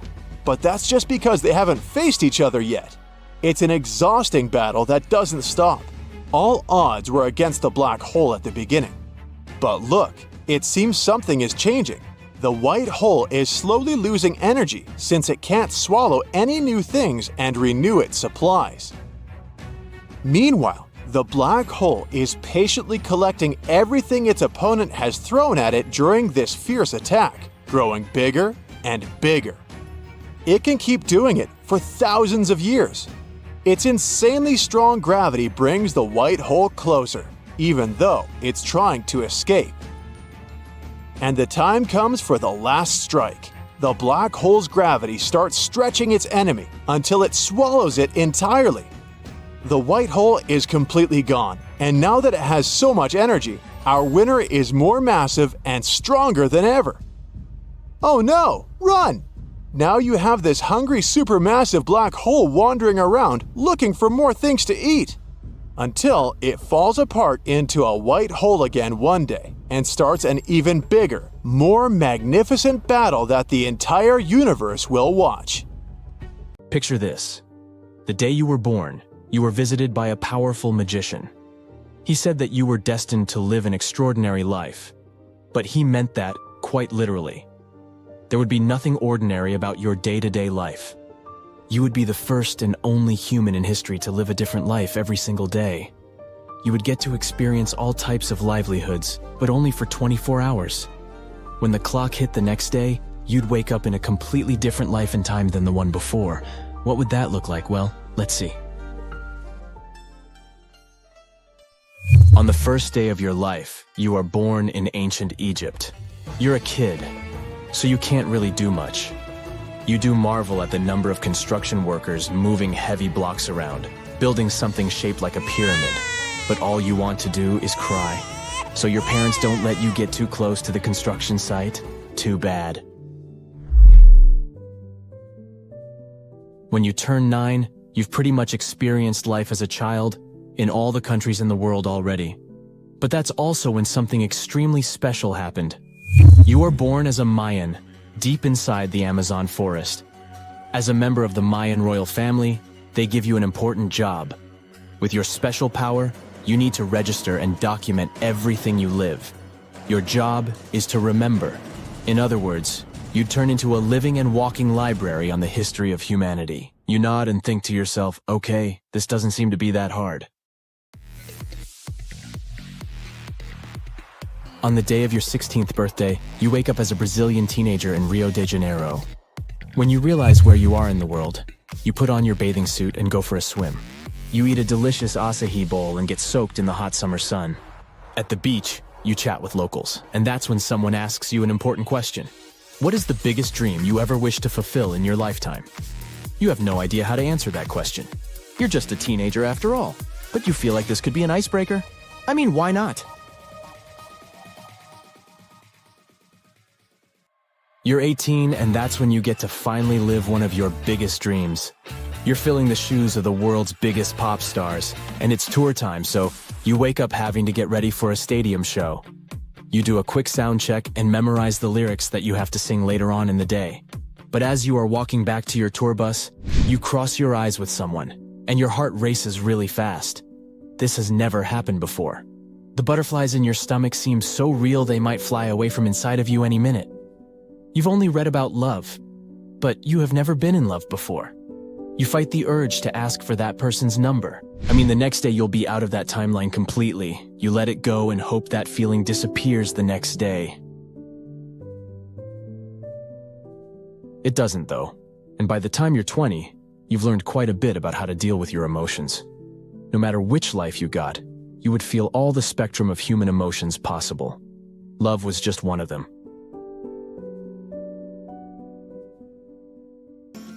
You're 21 now, and you get to live your day as a traditional Icelandic cook. You learn how to make a fascinating rye bread recipe like they did in the old days. You feel a lot of respect for how the locals have kept their traditions. You see, in the old days, Icelanders cooked their bread with the help of thermal vents. They buried the bread on the ground for over a day, and let it cook with the help of geothermal vents. By learning this technique, you feel like you are honoring the country's ancestors as if they were your own. It's your 30th birthday, and whoever plays the roulette of your life made you wake up as a Wall Street worker in New York City.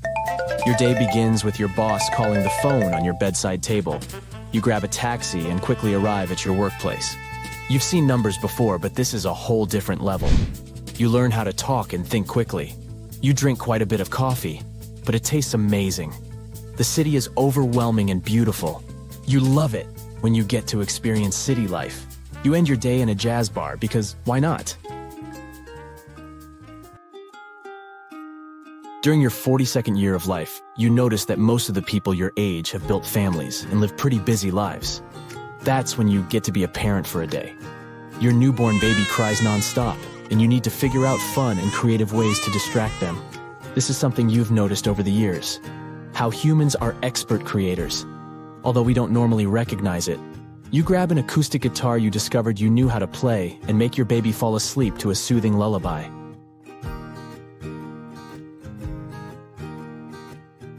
By the time you're 55, you think you've experienced it all.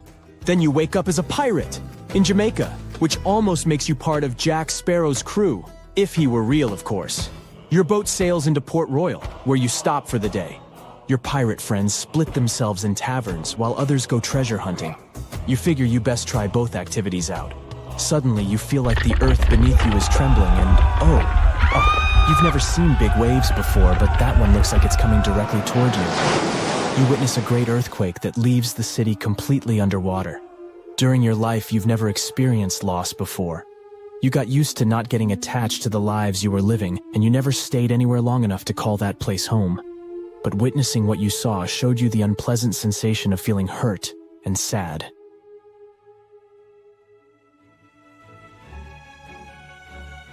When you're 70 years old, you wake up as a Hollywood movie director. You're filming an action movie like you've never done before. The set is huge, and a lot of people are depending on your orders to get through the day. You've walked in so many people's shoes before, so it should be easy for you to give actors some direction, right? The movie is set in outer space, and the story is about a space worker that feels underprepared to take on an important mission. When the actor asks you for some type of guidance to do the scene, you say, "Just picture that all of your fear is personified by a stuffed teddy bear." That usually helps me. At the end of the day, you get some pretty amazing takes and think to yourself, I might as well visit the Walk of Fame while I'm here, huh?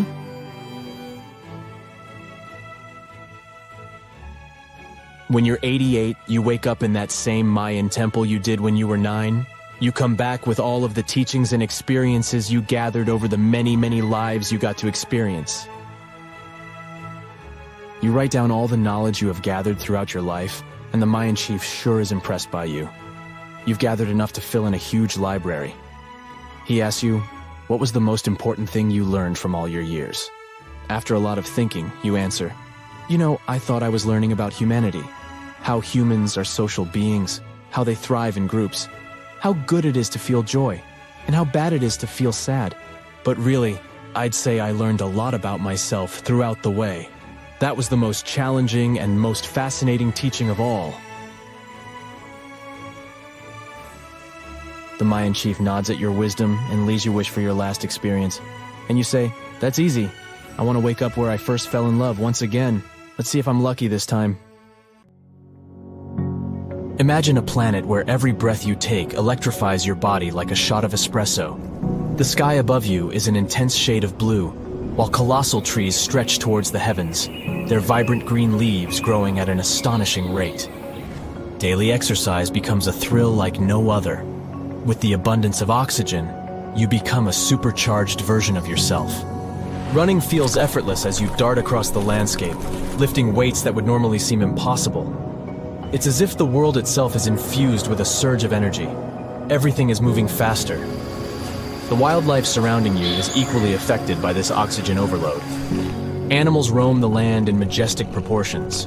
Their massive frames are propelled by speed and agility. Picture yourself in a pulse-pounding chase with an oxygen-charged cheetah, racing against a predator that could put a Ferrari to shame. Now you may wonder how such a wild scenario could ever be possible. Well, let's see. Oxygen is the powerful fuel that keeps life going. It makes up about 21% of the air we breathe, and every breath we take delivers these tiny molecules to our cells, giving them the energy they need to thrive. Without oxygen, our cells would struggle, and our bodies would fall apart. But that's not all. Oxygen is a superstar that works for all kinds of living things, from tiny bacteria to giant elephants. It's even important underwater, where it enriches the oceans. Amazing creatures like plankton and algae produce lots of oxygen, creating a thriving underwater world. But to fully understand the impact of high oxygen levels on the planet, prepare for a journey back in time. Recently, scientists have made an astonishing discovery. They tested rocks from two different places that were really far apart. And can you believe it? These rocks held tiny pockets of gas that showed how oxygen levels shot up by almost a third in a very short time. It was like a breath of fresh air. So they studied these rocks and found that oxygen levels back then were much higher. Imagine lush landscapes, towering forests, and gigantic swamps that stretched as far as you could see. During the Carboniferous period, oxygen ruled the atmosphere at an impressive 20%, just like today. But over the next 50 million years, its levels shot up to a crazy 35%. Can you imagine what that did? As oxygen surged, something incredible happened. Huge forests grew all over the land, creating a breathtaking green world. And massive swamps took over low-lying areas, making the landscape look surreal and otherworldly. At the same time, carbon dioxide levels dropped. Normally, when things break down, microbes release carbon dioxide into the air. This gas acts like a warm blanket, trapping the sun's heat and raising temperatures. But in the mysterious swamps where these giant plants were buried, the microbes couldn't do their job. The result? The planet got really cold. Who would have thought that a breath of fresh air could have such power? The scientists are still trying to figure out why this happened. But one thing is certain, it wasn't just happening in one place. It was a worldwide phenomenon. It was like the planet was playing a funny game with the climate. But let's go even earlier. We see the first North American dinosaurs making their grand entrance. High oxygen levels are what gave a big boost to the rise of mighty dinosaurs in North America and beyond. Picture tropics filled with the magnificent giant creatures. Obviously, dinosaurs didn't just appear out of nowhere. They took advantage of a changing environment that was perfect for their evolution. Oxygen levels played a huge part in this dinosaur party. As oxygen levels rose, so did the size of these incredible creatures. They started small with predators like Chindosaurus, and soon after, huge dinosaurs like sauropods took over the land. Then, 65 million years ago, dinosaurs disappeared and mammals took over. And here's the interesting part. Mammals never grew as big as dinosaurs. So what's the explanation for this? Mammals, and humans are mammals too, by the way, are special because we can regulate our body temperature. But that comes at a cost. We need a lot of energy to stay warm compared to reptiles and dinosaurs. Dinosaurs didn't bother with temperature control, so they could focus on growing big. The biggest dinosaurs were 10 times larger than the largest mammals. It's like a game of anything you can do, I can do 10 times bigger. Dinosaurs might have had similar limitations with their sizes, but those were much less strict. Before the dinosaurs' extinction, mammals were very small. Many mammal species disappeared along with the dinosaurs. But survivors took advantage of the open ecosystem and rapidly diversified into various body sizes. However, after 42 million years of growth, mammals reached a size plateau. This happened on all continents, most likely because of the temperature and land area. Colder environments allowed mammals to grow larger. Balancing body size and heat became challenging. Land area also played a role in sustaining big populations. But making animals bigger isn't the only thing high oxygen can do. This humble gas is a true jack of all trades. It also acts as our loyal bodyguard, protecting us from harmful UV rays and other dangers from space. Without oxygen, we would be defenseless against space threats. Oxygen also has a fascinating role in shaping the weather. It teams up with its other atmospheric buddies to make the sky go wild with tornadoes, hurricanes, and thunderstorms. They mix and mingle in the air, creating just the right conditions for these exciting weather adventures to happen. And these adventures can be dangerous, but they serve an important purpose. They help distribute nutrients and organic matter, carrying soil, leaves, and debris to new places. So what if we decided to mess with nature and crank up the oxygen levels to crazy heights, 30%, 40%, or even 50%? Well, too much of a good thing can become dangerous. Oxygen toxicity is when too much of this gas causes big problems. It's like eating loads of candy. It's fun at first, but soon enough you'll regret it. Surprisingly, an overdose of oxygen can leave you struggling for breath, like a tired dancer in desperate need of a break. At first you might feel a burst of energy, but it doesn't last. Dizziness sets in, as if you've been spinning on the dance floor for hours without stopping. In extreme cases, too much oxygen can even harm your body, making you feel like you've crashed into a huge truck. So while oxygen is always with us, giving us life, it's important to appreciate its delicate balance. Don't put on your special breathing gear. Also, we wouldn't be the only creatures to suffer from this oxygen extravaganza. Mammals, for example, will struggle to adapt to these extreme levels. The balance of power among species will change drastically, and winners and losers will fight for survival in a world that's spinning out of control. And we'll need stronger shelters to deal with these gigantic animals. We'll have to stay nimble and avoid danger. Amidst all the chaos, there will be astonishing adaptations. Birds will fly higher than ever before, reaching heights that would amaze even the clouds. Also, get ready for more natural disasters and delicate ecosystems hanging in the balance. Fires will start quickly and rage fiercely, making wildfires a constant threat. Even a small spark from a campfire could cause disaster. We'll need to rethink our cooking and heating methods to stay safe in this oxygen-filled world. But let's not forget the other side of the oxygen story. If we had a planet with low oxygen, only around 15%, we would face a completely different struggle. Every breath would be difficult, leaving us tired and struggling for air. Physical activity would become extremely hard, and our memory and focus would suffer. So let's be grateful for the oxygen levels we have now. They're the perfect balance for us to thrive. In this exhilarating journey through an oxygen-rich world, we've experienced breathtaking wonders and discovered the delicate balance of our planet. Let's cherish the magic in every breath, respect the interplay of oxygen and life, and embrace the thrill of this remarkable ride called life. Hey, if I said, "What time is it?" you'd probably look at your phone, laptop screen, or wristwatch to find out. But how do these devices know the time? In your devices, the time is set automatically by the program. But how does this program know the exact time? People set up wristwatches before the sale. But then, how do these people know the time? Does anybody really know what time it is? Hey, there's a song there. Anyway, how do we determine this time? And what happens if all the clocks in the world stop? Wait a minute, or longer.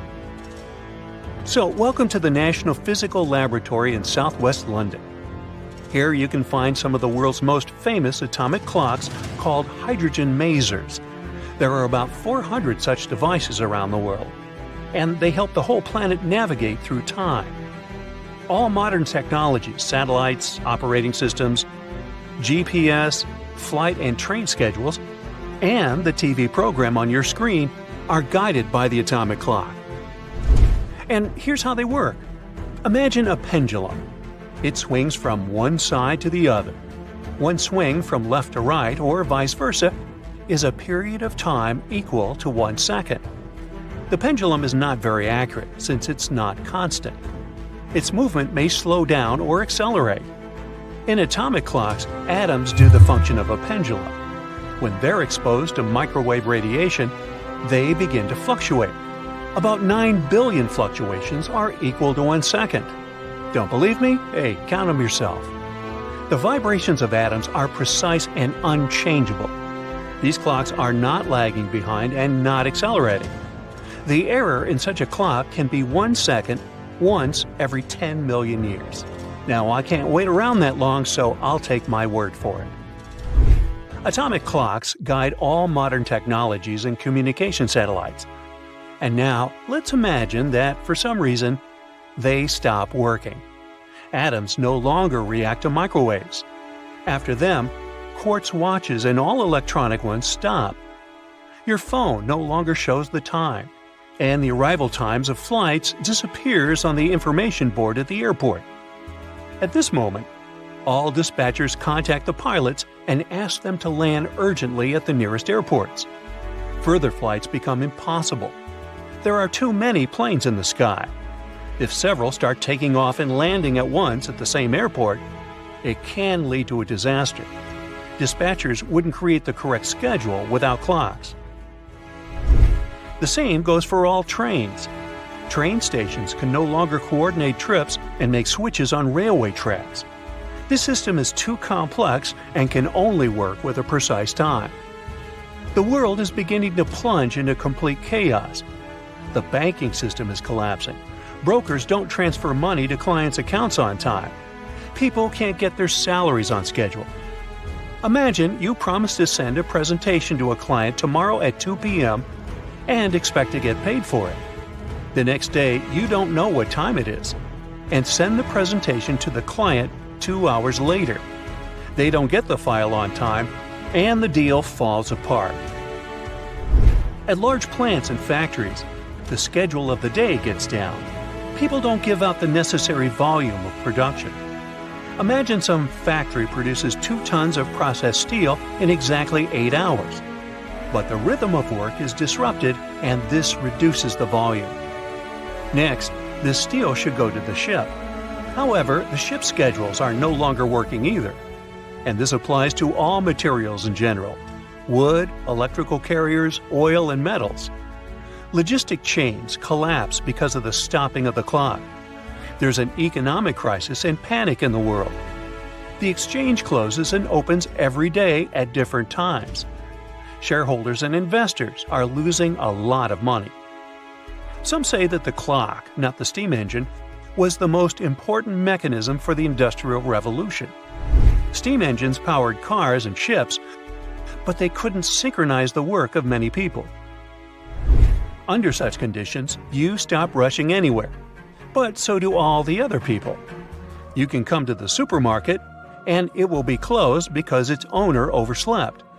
But then, when its doors open, you'll find that there are almost no goods there. Ships, trains, and trucks couldn't deliver fruits, breads, and vegetables because they couldn't agree on the time. Many will leave big cities, as it'll be challenging to live there without clocks. The age of high technology has ended. TV channels stopped working because some employees were late and didn't start the broadcast. The channel host came before the operator, but the sound engineer is still sleeping because the alarm clock doesn't know what time it is. To stop the chaos, 2 things need to be done. The first is to accept that the former high-tech life will no longer exist. The second thing is to take an example from our ancestors. People live for thousands of years without knowing the exact time. It has been necessary only since the beginning of the Industrial Revolution. Before that, people were guided by the sun, the roosters singing, and the internal biological clock. For hundreds of thousands of years, humans used to go to bed at night and wake up in the morning. But with the invention of the light bulb, this order was violated. The industrial era forced humanity to focus not on the internal clock, but on the opening time of factories and plants. Then TV, the internet, and video games were invented, and the sleep mode established by evolution changed. But in a world without counting time, people will forget about alarm clocks again and start improving their sleep. There will be a sundial in every house. The shadow will guide humanity. Hourglasses of various shapes and sizes will be popular again in the world. Sooner or later, we will have returned to some landmark in time as it was in the past. For example, in the 19th century, people used hundreds of different time standards. Railway schedules and buses determined each of them. When the number of routes increased, people started sticking to the same time that was set in Greenwich, UK. There was a big mechanical clock that guided the whole country, Greenwich Mean Time, or GMT. Merchants, factory directors, and bankers adjusted their watches according to GMT. When all UK trains were timed, the GMT signal was sent across the Atlantic via an underwater cable straight to Harvard in Massachusetts. Then, at a special conference in Washington, D.C., more than 25 countries recognized Greenwich as the international time standard. Everything was fine. The technology worked synchronously worldwide, but the problem started. After 10 years, scientists realized that the world needed new clocks. It turned out that the Greenwich clock was inaccurate because it was based on the time our planet spent to make one spin around its axis. In the 20th century, people learned that Earth changed its rotation speed over the years. Oh yeah? It accelerates or slows down because of the gravitational influence of the Moon, the Sun, and other planets, and because of geological fluctuations inside the Earth's core. Scientists calculated that in 1900, the Earth rotated 4 milliseconds slower than at the end of the 21st century. Yes, there are people who watch this kind of stuff. Therefore, people began to develop other, more accurate clocks, atomic ones that we still use.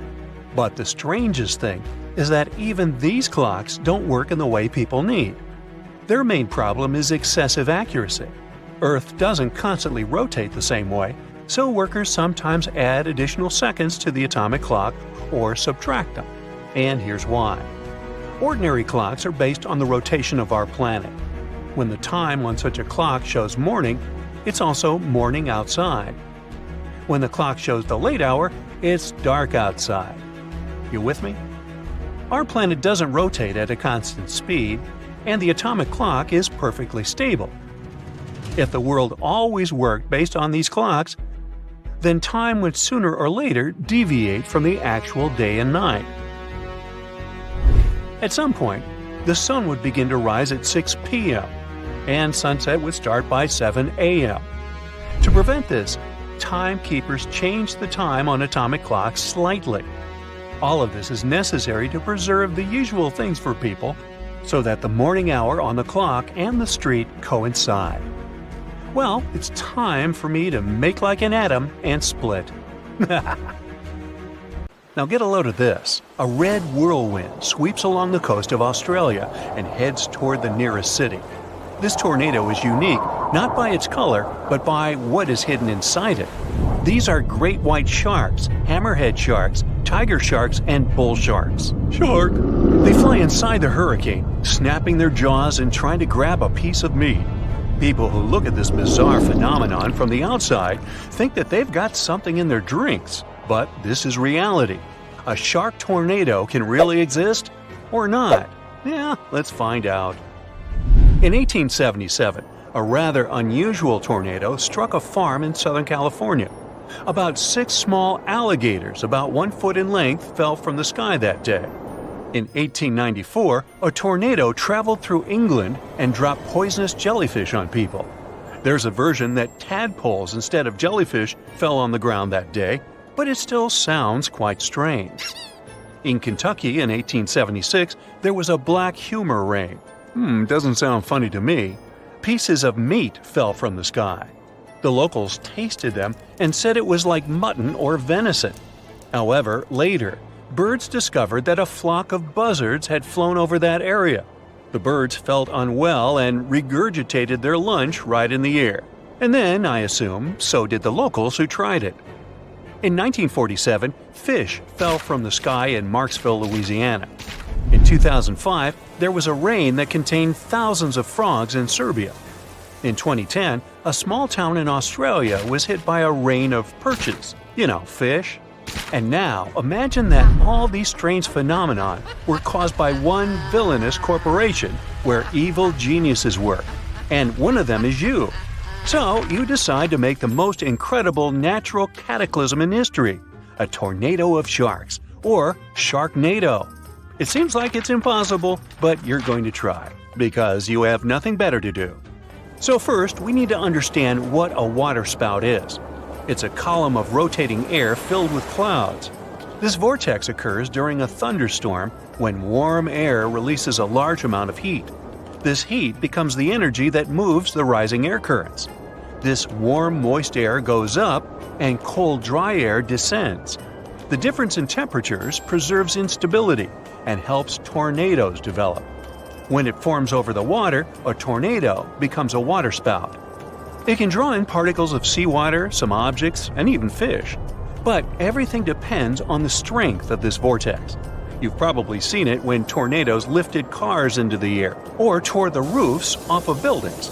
There's a video on the internet where a tornado raises cows into the air, and an ordinary cow weighs about 1,400 pounds. Ooh. Now, in comparison, the great white shark is about 4,400 pounds. If a tornado could lift several cows, it could cope with a shark. But besides the great white one, there are tiger sharks, bull sharks, and hammerhead sharks. All of them weigh less. Therefore, there's no doubt that a tornado could possibly lift them into the air too. Okay, now we can assume it's in the realm of possibilities. The next step is to create a real tornado. To do this, you need to heat the air and then make it rotate. The cold air will start to go down and you will get a whirlwind. One engineer from Canada named Lewis built devices that created tornadoes. He made several prototypes before assembling a real vortex engine. According to him, anyone can do it. However, these vortices were small. His device created thin jets of air that swirled and produced mini tornadoes, which then quickly dissipated due to strong winds. Lewis started developing this idea to get a new source of electricity, but he needed to create a giant vortex that would go into the sky to power several houses. He didn't have enough finances and opportunities to do this, but the place where you work has enough money to do it. You take the concept of the vortex engine and invest several $1 million. You build several large turbines that direct air to one point and then heat it with the help of a powerful generator. To give your tornado more destructive power, you electrify the atmosphere. You can control the tornado and change its direction using a special control panel. You little evil mad scientist, you. So you come to the coast of Australia, where there are many sharks of different species. To force them to gather in one place, you must throw several tons of minced meat into the water near the shore. Let me suggest that you don't do this by hand. The sharks immediately come there as soon as they smell the food. But there's a problem. These animals feel changes in the weather and don't approach the center of the storm. Therefore, to make sharks take risks, you need to make them angry and hungry enough. You go, Dr. Doofenshmirtz. You spend millions of dollars to organize large-scale fishing. You throw huge nets into the water, and within a week, catch all the fish, shellfish, and other marine life that can become dinner for sharks. You move all the prey into giant aquariums and wait for the sharks to get hungry. A few days later, you notice many big fish congregating near the shore, looking for food. Then, you buy a couple of tons of ground beef from several butcher shops. You put it in a large container and lift it with the help of a helicopter. You dump the meat in a place where you see a lot of sharks. Lunch attracts fish within a 1-mile radius. At this moment, a large ship with the tornado generator approaches the shore. Hey, can't quit now, right? You start the engines and strong flows of warm air accumulate in the sky. Electricity flashes and condensation creates rain. A powerful vortex begins to form in the sky. You control it and direct it towards the sharks. The whirlwind pulls pieces of ground beef from the water. The dust particles mix with the meat and the tornado turns red. Oh, I think I'm gonna barf. You increase the strength of the wind and see how the sharks begin to rise into the air. More precisely, they jump out of the water to grab the meat and the tornado picks them up. When several sharks are inside the vortex, you direct them toward the shore. People are running in horror. Some sharks fall back into the water and some fall to the beach. The hammerhead shark falls right into the kitchen of a coastal restaurant and eats the whole menu. The shark is also a pig. You direct the Sharknado into the city.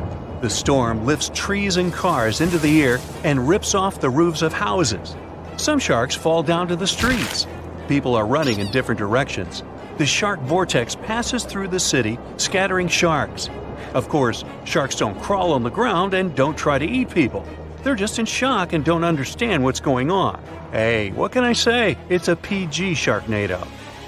Even in the ocean, sharks don't like to bite people. All attacks occur because sharks mistake them for seals or other sea creatures, which all look like food. Also, toothy fish can swim up to people out of curiosity. And now they're disoriented and having big breathing problems. Fish need a constant flow of water passing through their oxygen-extracting gills. Depending on the species, sharks can last without water for several minutes to an hour.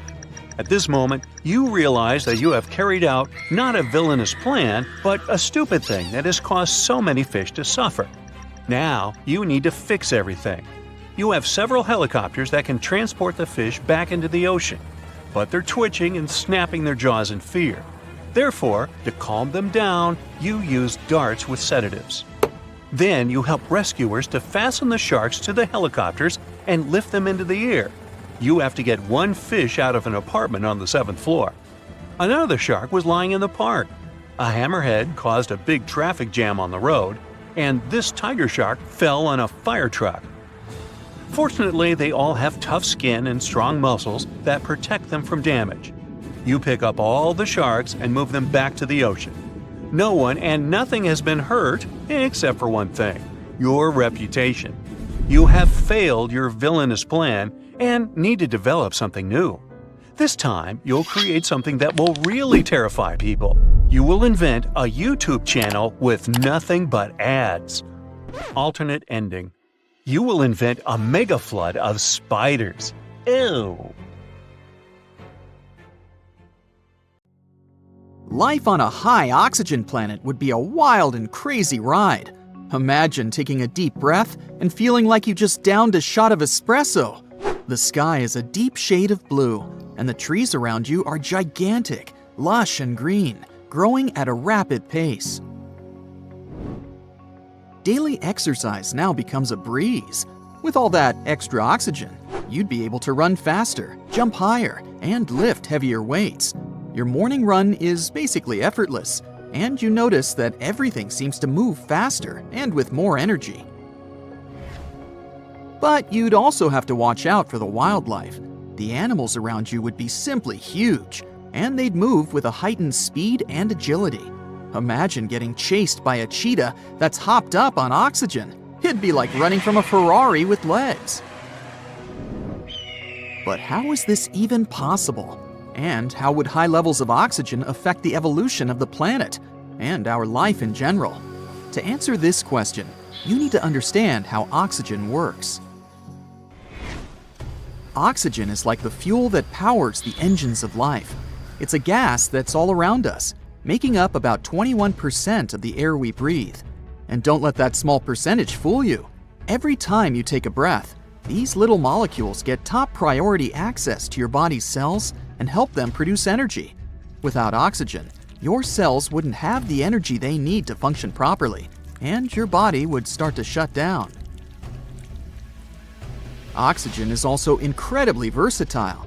It's used by a wide range of organisms, from tiny bacteria to massive elephants. It's even in the ocean. Marine organisms like plankton and algae produce a ton of oxygen, keeping the underwater world thriving. And not only is it a crucial component of life on Earth, it's also a fountain of youth. Oxygen keeps our skin glowing and our minds sharp. So don't forget to walk in the fresh air more often.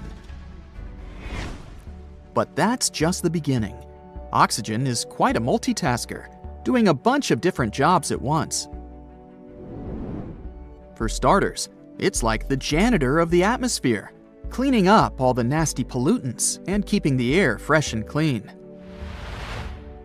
It's also the bodyguard of our atmosphere, protecting us from harmful UV rays and other dangerous cosmic stuff. Without it, we'd be like sitting ducks in the face of space radiation.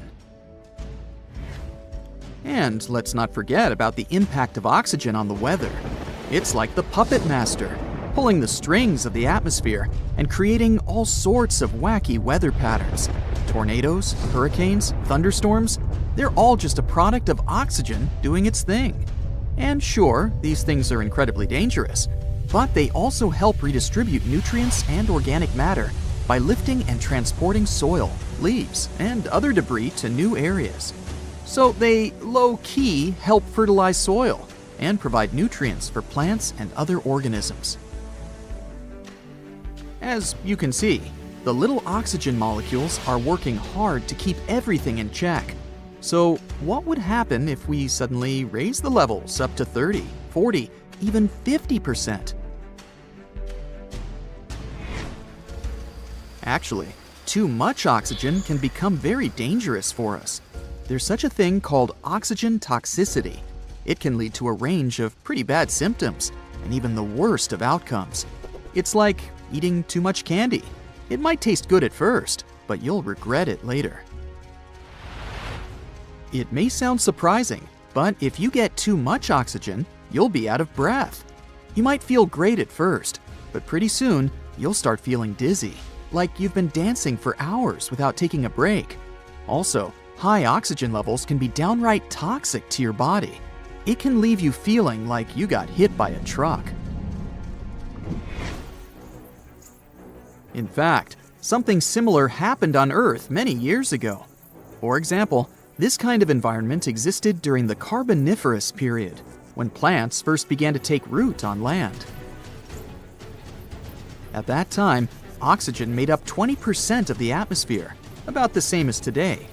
It continued to rise over the next 50 million years, reaching levels as high as 35%. It had some pretty profound effects on the planet. Around 300 million years ago, massive forests sprang up on land and huge swamps dominated low-lying areas. But as these giant plants decayed, something strange happened. The level of carbon dioxide in the atmosphere suddenly dropped. Normally, when something decays, microbes break it down and create carbon dioxide. This gas helps us to trap the sun's heat and makes the planet warmer. But when these giant plants were buried under the deep swamps, microbes couldn't do their magic. All this made our planet much cooler, in a temperature sense. Who knew that something as simple as a breath of fresh air could have such a big impact? But this period of life on Earth helped us understand what our planet would look like if the oxygen level on it was much higher. And here's what we learned. We've already talked about the initial boost of energy and the exhaustion that follows, so we might need to wear special masks or equipment to help us breathe comfortably. Such an environment could also help you heal faster. It's like having a team of tiny doctors inside your body. But the downside is that it could also make you more susceptible to certain diseases and illnesses. So we're maintaining a balance then, I guess. And with all that oxygen, we'd have some pretty spectacular sunsets and sunrises to enjoy. The extra oxygen in the atmosphere would scatter light in new and interesting ways, creating breathtaking displays of color in the sky. And it's not just humans that would be affected. Plants and animals can also experience some wacky effects. Plants might grow like they're on steroids, reaching towering heights, like the beanstalk from that fairy tale. Imagine how much food we'd be able to harvest. Giant trees and crops could provide us with more sustenance than we've ever had. And animals might experience some crazy mutations. The oxygen-loving species, like insects and arachnids, would be the winners of this situation. They would simply thrive in such a world, growing bigger and stronger than ever before. So, if you've ever been terrified of a giant spider that you found in the house, just imagine what it would be like if it were 5 times bigger. But for species that have adapted to lower oxygen levels, things don't look that great. Mammals, for example, would have a pretty tough time. This could lead to a shift in the balance of power among different species, with some thriving and others struggling to survive. Overall, we could see some seriously cool adaptations, like birds developing the ability to fly higher than ever before. Dealing with huge animals could be both exciting and challenging. We'd probably have to build stronger shelters and try to stay out of their way. All this could also lead to increased natural disasters, as well as damage to ecosystems and wildlife. Fires would ignite quickly and burn fiercely, making wildfires a constant threat. Even a simple spark from a campfire could potentially lead to disaster. We might need to rethink our cooking and heating methods to avoid any accidents. By the way, if we lived on a planet with less oxygen, say about 15%, we would also have a hard time. For example, our bodies would have to work much harder to obtain the same amount of oxygen as they do on Earth. We would probably experience fatigue and shortness of breath much more quickly, and physical exercise would be much more challenging. We could have some problems with memory and concentration. So the amount of oxygen we have now is the most ideal. Let's appreciate it. As you can see, living on such a planet would be a real roller coaster. It would require some serious caution. But as long as we were careful, we'd be able to enjoy the benefits of all that extra oxygen in the air. Just be prepared for some wild and wacky effects along the way. Imagine a world where instead of water, the oceans are made of methane. Yeah, that's right. Instead of swimming in H2O, you'd be paddling around in CH4. It's like Mother Nature's version of a fizzy drink. Such oceans actually exist on one of Saturn's moons called Titan. In fact, the methane and ethane on Titan play a similar role to the water on Earth. They cycle through the atmosphere and form clouds that eventually rain down onto the surface. They were discovered by the Cassini-Huygens space probe, and apparently, our entire planet's oil reserves could fit in one of Titan's puddles. Even the desert sand dunes on Titan have more organics than all of Earth's coal reserves. Who knew that Titan was the place to go if you're ever in need of fuel for your car? Now, obviously, there are some things that distinguish methane lakes from our water ones. First, the temperature on Titan is around -290 degrees Fahrenheit. It's like taking a dip in a giant glass of liquid nitrogen. Not exactly ideal for a beach day, is it? Methane is also less dense than water. So if you were to go swimming in such an ocean, you'd float like a balloon. On the bright side, it would make doing the backstroke a lot easier. Next, while water waves can be pretty majestic, unfortunately, we can't ride any on Titan. Cassini didn't detect any big waves there. Maybe it's due to low seasonal winds, or the fact that some of the lakes are much smaller than Earth's lakes, but we don't know for sure. Also, I know what you're thinking. If the oceans are made of methane, could you set them on fire? Technically, yes. Methane is a highly flammable gas, so if you were to light a match in a methane ocean, you'd get a pretty impressive but dangerous blaze.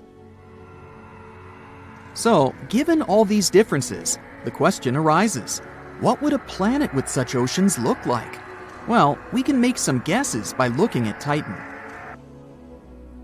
First of all, its atmosphere, composed primarily of methane, would be incredibly thick. Titan's atmosphere reaches nearly 370 miles into space, and the atmospheric pressure there is 60% greater than Earth's. So, if you ever wanted to experience the feeling of swimming super deep in the ocean, now's your chance. Also, methane is a powerful greenhouse gas that traps the sun's heat really well. That's why our planet would warm up faster than a sauna. You may ask, why is it so cold on Titan then? This is because this moon is very far from the sun, and light doesn't reach it well. But if we place our planet somewhere in the middle, then the temperature may even be quite comfortable. Actually, methane oceans on a planet could really spice up the climate. The planet would be a breeding ground for methane clouds. Just like on Titan, it could form an orange-colored haze, or smog, that would make our planet look like a real mystery. It would be difficult to see us from space without some special telescopes. And let's not forget about methane storms. They would also occasionally drench the surface, so remember to bring your umbrella. But hey, at least the heavy carbon-rich compounds would make for some pretty sweet dune fields. And finally, the most important difference. While water oceans on Earth are teeming with all sorts of creatures, we're not sure if there's any life in methane oceans on Titan. If there is, they'd have to be pretty tough to survive in such extreme conditions. So, if life on such a planet exists, it would be very different from what we're used to seeing on Earth. For example, microbes might be able to handle it. These tiny resilient creatures can survive in a wide range of environments, including extreme ones. So it's possible that microbial life could exist in methane oceans. And what about us and animals? Well, scientist Robert Zubrin thinks that Titan might be the perfect place for humans to colonize in our solar system. According to him, this little moon has everything we need to survive and thrive. And if it's possible on that moon, then it could work with a planet too. For starters, we'd need some oxygen to breathe. We could use nitrogen and methane in the atmosphere to create breathable air and rocket fuel. We could also use these elements to make some fertilizers and grow plants. Next up, we'd need water. Since the oceans are made of methane, we can't exactly drink them. We'd need to find or create sources of water. Scientists believe that it actually may be hidden below the surface on Titan, together with some ammonia. We could use it to drink, or create even more oxygen. So, with all of these resources, we could create a self-sustaining colony even in a place with methane oceans. Piece of cake! Although, there are always alternatives. Maybe we could become methane breathers, evolve into organisms that use methane instead of oxygen. For example, we could get some large lungs because we'd have to inhale a much larger volume of air, since methane is less dense than oxygen. But this is pure sci-fi. Methane oceans are not the only unusual oceans in space. It turns out that seas on diamond planets may be even weirder. Take WASP-12b, for example. This exoplanet, located about 1,200 light-years away, might have oceans of tar. That's right, tar. The planet has more carbon than oxygen, which means its crust is probably made of things like diamond and graphite, instead of your average silica-based minerals like granite. Imagine stepping on this planet, and the first thing you notice is that the beaches are made up of black goo. It's like stepping into a nightmare, where you're trapped in quicksand made of sticky sludge. So forget about the sandy beaches and crystal clear water you're used to. Here, you'll be living the pitch life. Your swimwear will be replaced with hazmat suits, and you'll need a sturdy pair of boots to walk on the sticky surface. But in reality, WASP-12b is not the place to look for geology of any kind. It's simply too hot for anything to survive, let alone thrive. But there might be smaller, similar exoplanets where we could potentially live. Now, you might be thinking, tar oceans? That's crazy talk. But did you know that there's a 246-foot deep lake of natural asphalt here on Earth? It's called Pitch Lake, and it's located in Trinidad. It's formed when oil is forced to the surface, and the lighter components evaporate, leaving the thicker, heavier pitch behind. And guess what? This lake is home to a thriving ecosystem of microbes. So if you want to live on such a planet, at least you won't be alone.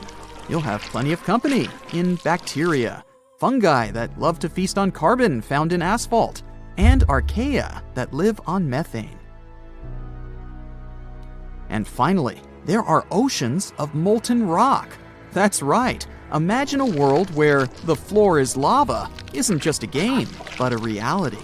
Welcome to 55 Cancri E, a planet so hot that the entire hemisphere facing its star is covered in magma. It's like a scene out of a heavy metal album cover. But don't worry, the other side of the planet is slightly cooler, so you can at least step off the lava and catch your breath. If you're feeling adventurous, you could always hop over to Koro T7b, another super Earth where the lava ocean is just as scorching. But this time, the night side doesn't offer much respite either.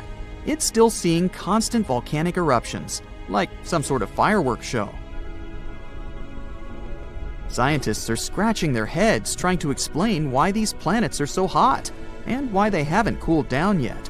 Maybe they're just really good at retaining heat, or maybe they just have a bad temperament. Either way, it's probably best to stick to playing the floor is lava on solid ground, and leave the real lava planets to someone else. All this diversity of oceans shows us that the universe is always full of surprises. It never ceases to amaze us with its creativity. Although these oceans are not suitable for human exploration yet, they challenge our understanding of what could exist beyond our world. So, let's continue to explore. Now, let's pretend that humanity faces a huge threat from outer space.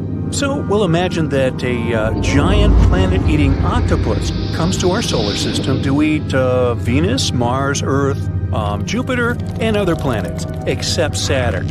Therefore, people decide to move to the big planet with giant rings. Fortunately, they already have cool technologies that allow them to make such trips. So we get into giant ships, take off, and fly to Saturn. Life on the planet itself is impossible because it has no solid ground. The ship won't be able to land there. This is a giant gas ball that is 9 times wider than Earth. To compare their sizes, look at a 5-cent coin and a baseball. And the planet's atmosphere consists mainly of hydrogen and helium. So if the ship starts to land, it'll never reach solid ground. And the lower it goes, the higher the pressure it will experience. Eventually, the ship will just be crushed. Therefore, we have only one choice: the rings of Saturn. They're made up of giant, medium-sized, and tiny particles of ice and rock flying around the gas giant at tremendous speed. They were formed from comets flying by. Saturn's gravity knocked these celestial bodies off their course and crushed them with its pressure. Fragments of these comets began to accumulate around Saturn, forming rings. Now, some of these particles fly faster, some are slower. The closest to the planet is the D ring. It's followed by rings C and B. Then there's a large gap called Cassini division. Rings A, F, G, and E come after. This classification is very convenient for creating a ring map. So people approach the rings, but don't dare to land on them. First, they send test capsules with robots to scout the area. The robots choose a suitable location on the E ring. In fact, the distance between the rocks is quite large, and the ship can easily fly there. There are tiny particles, huge rocks the size of houses, and comets the size of a whole mountain. The first robot flies up to a large rock at high speed. At this moment, a baseball-sized stone pierces the robot's body. Another robot gets smashed between 2 colliding boulders. The third robot gets caught in a rain of sharp icicles and breaks. People have big engineering workshops on their ships, so they build new capsules and new robots. This time they're made of more durable materials, so the robots reach a big rock again. A few particles crash into them but don't break through the armor. The machine set up a small station on a flying rock where people can live. But after a couple of hours, a big chunk of asteroid smashes the station. Well, seems like we need another strategy. Giant ships scan the entire area of the E-ring and calculate the trajectories of billions of stones. After lengthy calculations, people finally find the perfect places in the middle of this chaos that will stay intact for a long time. They land on these large rocks in their capsules and begin to settle down. They build stations and small houses and install powerful batteries on them. Saturn is located at a distance of 9.5 astronomical units from the Sun. 1 unit is the distance from the Sun to Earth. So, Saturn is a pretty cold place. That's why there's so much ice flying around it. But how to get the energy to heat it all up? There's too little of it on large ships. Besides, solar panels are ineffective here because of the great distance from the Sun.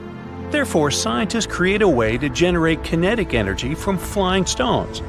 It's like a windmill. When the wind drives the fans, these movements are converted into energy. So engineers build panels that collect power from the moving stones. But it doesn't slow the speed of rocks down because Saturn's gravity continues to move them. Thus, people receive a source of almost limitless energy. Some space stations have plants and trees that produce oxygen through photosynthesis. Only instead of sunlight, they get energy from ultraviolet. Then people fill large tanks with oxygen and carry them to their homes. People begin to occupy the adjacent rings.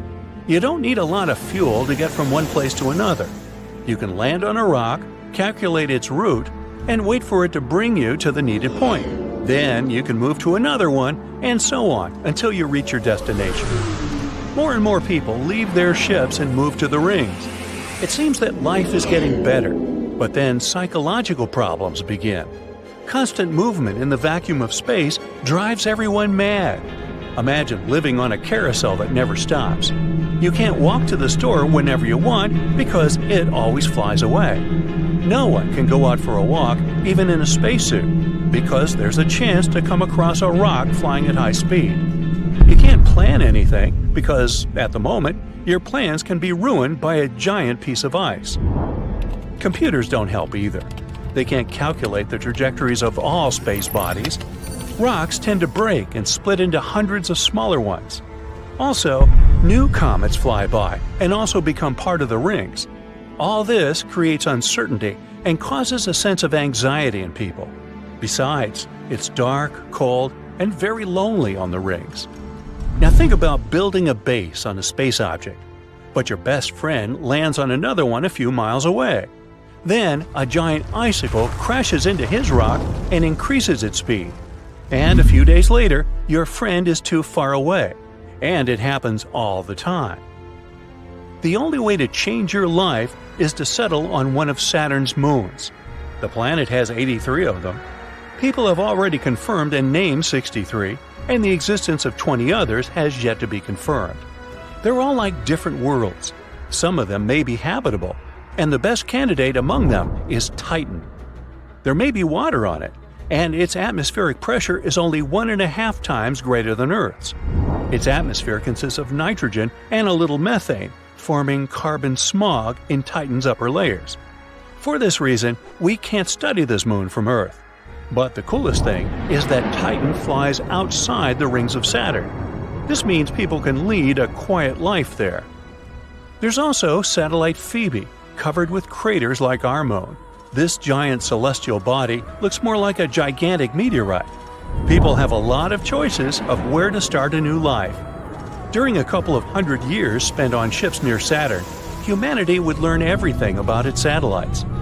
But why did they try to live on the rings? Why didn't they land on one of the moons from the very beginning? Because, well, then this video would be less fun and a whole lot shorter. But what if we were initially born inside the rings of Saturn? Let's say a massive meteorite with frozen water got caught by the planet's gravity. There were the simplest life forms inside the ice, and then this life began to acquire more developed forms. Imagine that the large rock managed to remain untouched for hundreds of millions of years, and during this time, humans appeared. But of course, they would be very different there. Firstly, they wouldn't experience gravitational forces. This would make them taller, but weaker. People's skin would be pale because of the lack of light, but very hardy thanks to cold temperatures. Particles of ice and grains of sand flying in space would roughen people's skin. In such biological armor, without gravity, they would jump from one rock to another in search of food and water. And, by the way, that would be the main problem. How would people survive without oxygen in the vacuum of space? Where would they get their food? Saturn's rings are a pretty lifeless and dangerous place. If there are not even the simplest forms of life there, then how could such a complex one as the human appear? Therefore, even in theory, the appearance of people would be impossible there. Some strange seismic activity begins all over the world. Volcanoes on the planet are waking up, but instead of lava, fiery stones, and black ash, they release an invisible gas that slowly fills the atmosphere. This gas is safe for all mammals and insects, but for some reason, it harms people. Gas masks, medication, nothing helps. It's like Earth says, "Hey people, I've had enough, get out of here." To survive, humanity decides to move to a place where the gas can't reach, underwater. We begin global migration to the seas and oceans. The first thing we need to do is build underwater cities. Engineers use anti-corrosive metals and building materials that are not destroyed by moisture, so there are no problems with the construction. But there are too many people on the planet, which means we need to move further and further from the shore, and the deeper the bottom, the stronger the pressure. To build an ordinary underwater house, it's necessary to create equipment capable of withstanding the water column. Also, it requires expensive materials. Stainless steel is not enough. There should be strong alloys of metals to resist colossal pressure. All of this takes a lot of time, and while some are building cities moving deeper foot by foot, others are crowding in coastal parts. Ponds and lakes are becoming the best places to live. First, it's much easier to swim in fresh water. People spend much less energy and time on movements there. Secondly, fresh water doesn't require powerful filtration used in seas and oceans. And thirdly, there are fewer people in ponds and lakes, which makes the water cleaner. Therefore, all the rich people live there, and the poor survive in the oceans. Famous auto brands create stylish submarines and closed boats with filtration systems. Scientists, together with engineers, come up with a technology that quickly extracts oxygen from water. One box with this technology constantly fills every house with fresh air, and another special box sucks all the carbon dioxide out of the room and releases it into the water. Clothing brands create stylish diving suits. The ocean is cold, so designers install a heating system inside clothing. People used to collect sneakers, but now they wear fashionable fins. There are thousands of fin designs with various engravings and patterns. People create underwater mills to generate electricity and build underwater vacuum pipes inside which high-speed trains drive. But the most remarkable thing is aquatic farms, where livestock eats grass and seeds. There are also incubators with plants that produce extra oxygen. The human body is also changing. The skin becomes smoother and the muscles get stronger. Life in the ocean is a continuous overcoming of water resistance.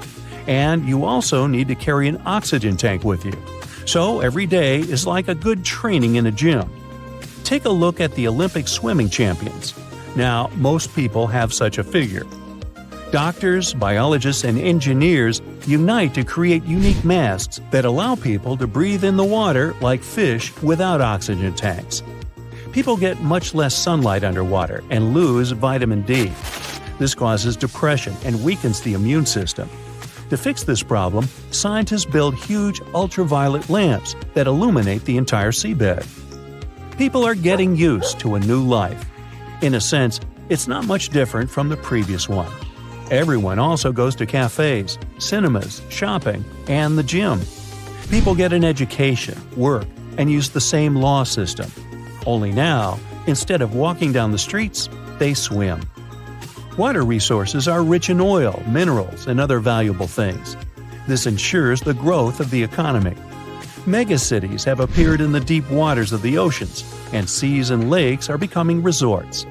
The conditions on the surface have become completely unsuitable for humans, and the next generations don't even know what it is like to live on land. Meanwhile, tracks of people on the surface disappear. Abandoned houses are overgrown with moss and vines. Animals fill cities. Seismic activity causes earthquakes that carry all buildings underground. Humanity made room for a new species, fish. Several 100 million years ago, the ocean was inhabited by giant monsters.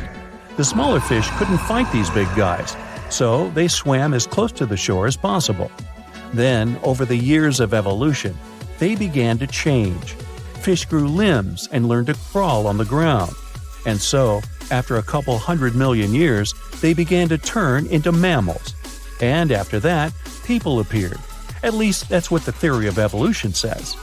Approximately the same story happened with modern fish. Only instead of sea monsters, they faced people in the ocean. Bright light, oxygen consumption, emissions of harmful gases, and garbage forced the fish to migrate first into the depths of the oceans. And then, as humans began to master the depths, the fish swam to the surface. But not because there wasn't enough space in the ocean, but because people started catching too much fish. It's problematic to grow grains, fruits, and vegetables underwater, even in closed farms. Therefore, to replenish the food supply, people just started fishing. To survive, the marine inhabitants had to swim to the surface. Now fish grow limbs to crawl. But when the dangers of people are left behind, the fish face a new problem: mammals. The population of bears, tigers, wolves, and all animals has increased since people left the surface. Now the predators are the rulers of the continents. The hardest struggle for survival begins. fish learn to disguise themselves to hide from enemies. Many grow venomous spines, while others gain the ability to strike hard with their fins. But octopuses evolve the least. These clever creatures are the first to grab sticks and stones to fend off bears. They learn to dig holes in the ground and pluck fruit from trees, and soon they become heads of the sea kingdom. Meanwhile, people are building powerful spaceships to find another planet to inhabit. There's too little space in the ocean, and the water is too dirty. Ventilation systems are pumping too much oxygen out of the ocean, releasing a lot of carbon dioxide. Seaweed and phytoplankton, which provide more than half of the world's oxygen reserves, are disappearing because of human activity. People understand they have to leave Earth.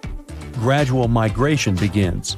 Humanity has been evacuated from the planet on giant ships for several centuries. They're flying to an exoplanet, just a couple hundred light years from Earth. Octopuses are becoming more intelligent than mammals. They see millions of giant ships flying out of the ocean and rising to the sky. The picture seems familiar to them. There's a memory of similar events somewhere in the depths of their DNA. The brain of octopuses develops faster thanks to the gas coming from the volcanoes. They become full-fledged masters of Earth. Animals and fish live next to them as pets. Then the octopuses build houses, invent the wheel, and open fire. From this moment, a new history of the planet begins, the era of octopuses. They create their civilization and find traces of the old one. Archaeologists with tentacles suggest that strange creatures lived on Earth once upon a time. They had 4 limbs and could walk upright. These creatures built their civilization here, but something happened, and these guys just disappeared. And while the octopuses are trying to figure out what happened to the previous civilization, people surf the expanses of space and meet a new, highly intelligent life. These humanoids look like octopuses since they have long tentacles, large eyes, and a developed brain. They tell people that once upon a time, they lived on planet Earth, but then plants and trees began to emit something called oxygen that poisoned the air. At first, the octopuses hid in the ocean, but oxygen filled the water, so they decided to leave the planet. Some of them adapted to the new conditions and stayed in the water with the fish. People tell them what happened next, including the history of humankind. The space octopuses realize that the story has now looped. One day, you're walking down the street wearing a mask connected to an oxygen tank. There are no clouds in the sky. There have been no clouds anywhere in the world for several months. You notice a girl who is having trouble breathing. You let her borrow your mask so that she can breathe. Then someone screams, "Take cover!" Now there's a loud whistle, and you see some kind of invisible force tearing trees out of the ground and pushing away parked cars. You hide in the nearest house. A strong icy wind sweeps past. All the strange changes in this world are caused by the atmosphere that is turned upside down. So, to understand what would happen if Earth's atmosphere changed so dramatically, we must first understand what an atmosphere is. In simple words, this is a blanket of air covering our planet. It warms us, protects us, and allows us to breathe. The atmosphere has 5 main layers: troposphere, stratosphere, mesosphere, thermosphere, and exosphere. The troposphere is the heaviest. About 80% of the total mass of the atmosphere is here. Clouds, dust, and water particles fly in this first layer. It's filled with more oxygen than the other layers and exerts the strongest atmospheric pressure on us. The fact is that all the air around us has weight. At ground level, it's roughly 15 pounds per square inch. It envelops all material objects, but we don't feel 15 pounds per square inch, or psi, because our internal pressure is equal to that. The air is dispersed in the atmosphere and on the ground. The higher we go, the lower the atmospheric pressure and oxygen levels are. For example, climbers, while ascending a high mountain, use oxygen tanks to help their bodies adapt to the changes in the air. There's artificial pressure inside airplanes to make people feel comfortable during takeoff, landing, and the entire flight. So, the most saturated and, at the same time, the heaviest air is in the first layer. But in an inverted atmosphere, it would be the farthest one from us. The next layer is the stratosphere, and it performs the function of a shield. The stratosphere consists of ozone, which absorbs most of the solar radiation and prevents it from reaching the ground. In simple words, the sun's rays are filtered through the stratosphere. They lose their harmful properties, and our planet receives safe heat. Then the mesosphere comes. You can experience the lowest temperatures in the world in this layer. Atmospheric pressure is low here, but the air is dense enough to burn meteorites passing through the mesosphere. The thermosphere follows the mesosphere. It takes a hot blow from the sun's rays. The temperature here is about 3,600 degrees Fahrenheit, almost 1.5 times higher than in a volcano. And the final layer is the exosphere. This is the last frontier of our atmosphere before open space begins. The pressure here is so weak that gas molecules escape and head toward faraway stars. So here's how everything works in an ordinary atmosphere. The sun's rays shine on the exosphere, where almost nothing happens. Then they heat the thermosphere and pass through the cold mesosphere. Sunlight cools down while filtering through the ozone layer in the stratosphere. After that, its rays pass through the heaviest and densest layer of the troposphere and reaches the ground. And now, let's see how all this would work in an inverted atmosphere. The troposphere, with all the clouds, water, and oxygen, would rise to the top. The sun's rays would burn all the moisture. Clouds would disappear from the sky. Then the sun's rays would cool slightly while passing through the ozone layer. The stratosphere would absorb all the radiation. Then the rays would pass through the cold mesosphere and quickly reach the surface of our planet. The thermosphere and exosphere would have almost no effect on the beams. If our planet had an inverted atmosphere, a massive drought would begin. All the rain clouds would get dispersed in the top layers of the atmosphere, and all the moisture on Earth would start to evaporate and accumulate in the exosphere and thermosphere. Thus, we would get a new troposphere. It would be filled with gases, water particles, and dust. The previous troposphere, which would now be at the very top, would lose its weight and turn into an exosphere. But what would happen to oxygen at this moment? The higher we go, the lower the pressure and the less oxygen. But in the inverted atmosphere, there would be less oxygen and less pressure closest to the surface of the Earth. At first, people would feel as if they were on Mount Everest. Many would lose consciousness or experience severe dizziness. Others would have bad migraines and feel unwell because of dilated blood vessels. But what would happen to people who spend a lot of time climbing high mountains? They would adapt more easily, and the rest would have to do the same in the inverted atmosphere. And when people felt comfortable in such conditions, they would begin to enjoy the benefits. We would feel less air resistance. It would be like a vacuum in space. Cars would drive faster and use less gasoline. People would create trains moving at the speed of sound. While running, we would be less tired. But at the same time, planes would fly much more slowly since they would have to go through thick layers of air. We wouldn't have rain for long periods of time, and it would always be sunny. Instead of bad weather, we would face jet streams. Now these powerful icy winds circulate in the upper layers of the atmosphere. They blow over the top of Mount Everest and pose a serious danger to climbers. When the sun's rays heat the air, it rises and encounters cold winds. They push warm air even higher, where it turns into jet streams. These winds are howling at 70 miles per hour. They can easily rip out a tree or tear off some roofs. We would have to build sturdy houses and shelters to survive this calamity. But in the end, the surface of Earth would warm up and push jet streams up. In other words, even if the atmosphere turned upside down, everything would return to its place sooner or later. Perhaps this would happen in a couple of hundred years or millions of years. In any case, the laws of physics and nature would return our planet to its former state. But all living creatures may not live long enough to see it. But what if the planet's atmosphere was constantly flipping over? This is unlikely to happen on Earth, but one space object in the solar system has an inverted atmosphere. All the solid parts in it evaporate and rise, and the atmosphere sinks and becomes denser. Thus, the ground and the sky on this space body keep switching up. This strange celestial object is Pluto, that used to be a planet.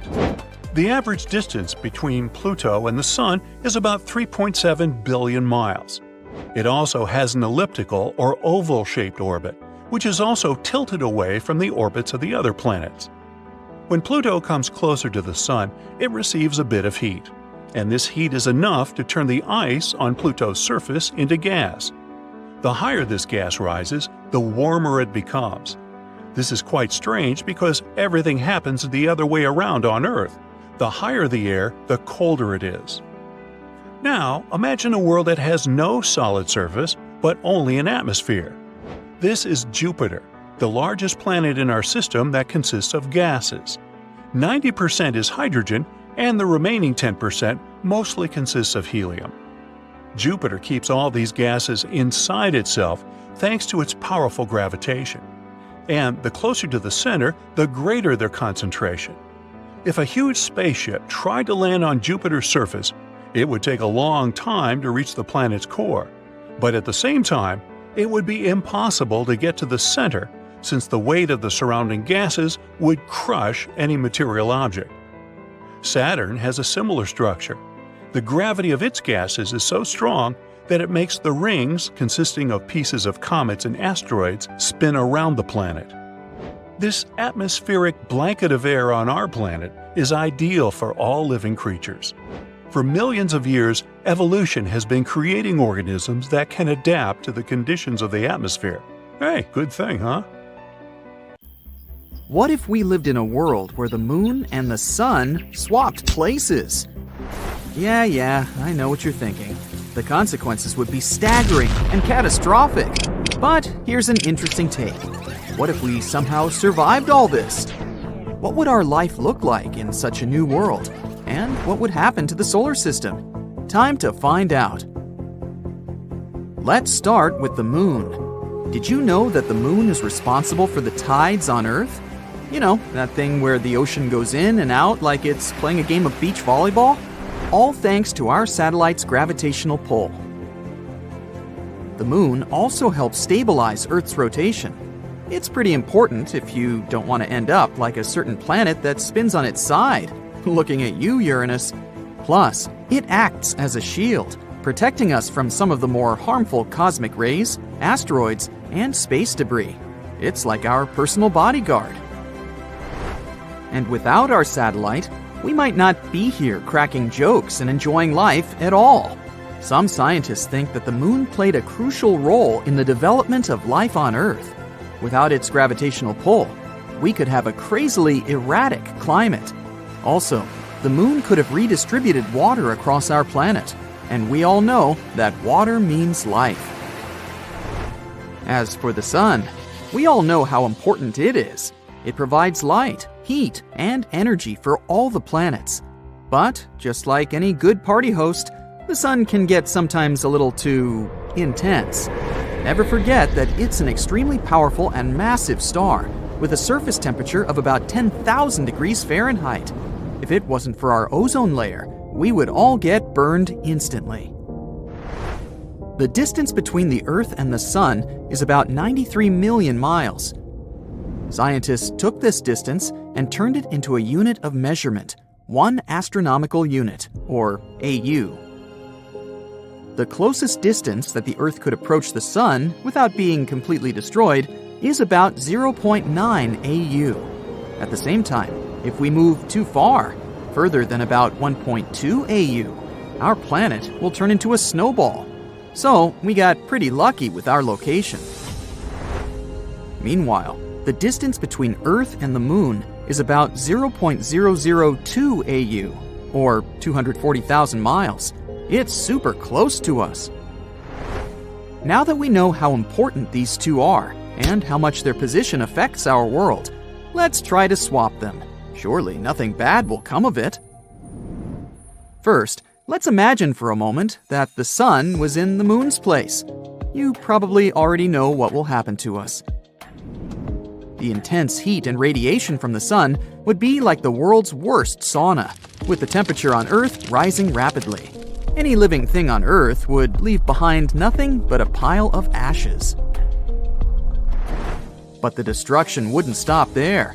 The atmosphere and oceans would be stripped away by the solar wind, leaving the planet exposed and vulnerable to the radiation and particles coming from the sun. It would be like a giant space hairdryer on full blast, with Earth's atmosphere and oceans being blown away instantly. Forget about melting ice caps. The entire planet would be one big puddle. But that was a scientifically accurate answer. Boo, boring. Now, what if we could somehow survive this catastrophe? Like, what if we had some super advanced technology to protect us from being fried to a crisp? First up, even if our planet somehow survived, things would still get pretty toasty, since the sun would still emit way more heat and energy than the moon.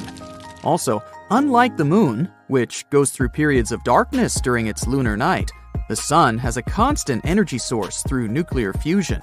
So at least we wouldn't have to worry about freezing every night. We'd just be sweating buckets in our sleep. Of course, all this extra heat would have some serious effects on our ecosystems. Plants and animals would have to adapt to survive. And we might see some major changes in the way life on Earth operates. Imagine the confusion of nocturnal animals. Without the moon, they would have no idea how to navigate or hunt. So, what would we do in this new, super hot world?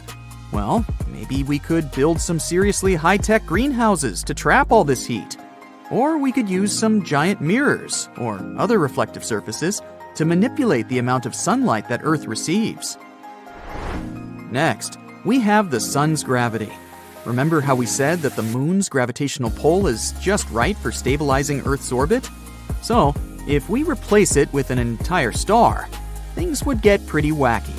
We're talking about extreme changes in seasons, climate, and all sorts of weather-related shenanigans. Your everyday life would look like it's trying to do the cha-cha slide during an earthquake. The Earth's rotation would also speed up drastically. This means shorter days, longer nights, and lots of confusion with working hours and birthdays. So, is there any way to fix this? Well, hypothetically, we could use some massive spacecraft or other technologies to artificially adjust Earth's orbit and rotation. For example, we could launch rockets or space tugs that would slowly push our planet into a new orbit that's more stable and consistent. And that's not all. All this gravity play would also mean new tidal waves of epic proportions. We're talking waves so high that surfers would need oxygen tanks just to catch a ride. Imagine trying to sail a boat through a hurricane while riding a bucking bronco. Yeah, yeehaw! The moon also mixes up nutrients in the ocean and helps support marine life. So if we swap the sun for the moon, those nutrient-rich waters would be a thing of the past. The ocean would become a stagnant, lifeless soup, with nothing but algae and plankton to keep us company. We'd have to resort to eating seaweed sandwiches and drinking desalinated water just to survive. And let's be real, nobody wants to live in a world without sushi. So what do we do? Well, we could try to somehow artificially create tides or mimic the moon's gravitational pull on the ocean. Like using pumps or other mechanisms to move large volumes of water around in a way that creates a similar tidal effect. Or we could try to help marine life to adapt to the new, less nutrient-rich ocean. Maybe developing fish farming or aquaculture. Finally, don't forget about radiation. The sun is basically a radiation factory. It could seriously mess with our health and electronic devices. You think your phone is fragile now? Imagine what would happen with it under a giant solar flare. So we'd need some seriously advanced shielding technology to protect us. We're talking materials that can withstand temperatures hotter than a jalapeno's backside, and magnetic fields powerful enough to deflect charged particles. Oh, and tons of sunscreen. In summary, if we replaced the moon with the sun and somehow managed to avoid catastrophic consequences, it would be a completely different world than what we know. But it wouldn't just be the Earth that would feel these effects. So what would happen to the rest of our solar system? For starters, if the sun, with its crazy gravitational pull, took the moon's place, it would start seriously messing with the other planets' orbits. They might be sent careening off in random directions, like bumper cars. The planets would also have some taste of the sun's fiery personality. They would have to deal with all the radiation and charged particles. Lastly, the sun's magnetic field is incredibly strong, and if it took the moon's place, the other planets would be forced to dance to its tune. This could cause electrical storms, auroras, and other crazy electrical effects everywhere. And what would happen to the moon itself? Unfortunately, its reign in the center of our solar system won't last too long. Most likely, it will either start orbiting the sun and be eaten by it, or simply fly away like a free bird. So there you have it, a cosmic prank gone horribly wrong. What can we say? Let's just be thankful that such a scenario isn't physically possible, and instead enjoy the beautiful moon and the life-giving sun from a safe and comfortable distance. That's it for today. So hey, if you pacified your curiosity, then give the video a like and share it with your friends. Or if you want more, just click on these videos and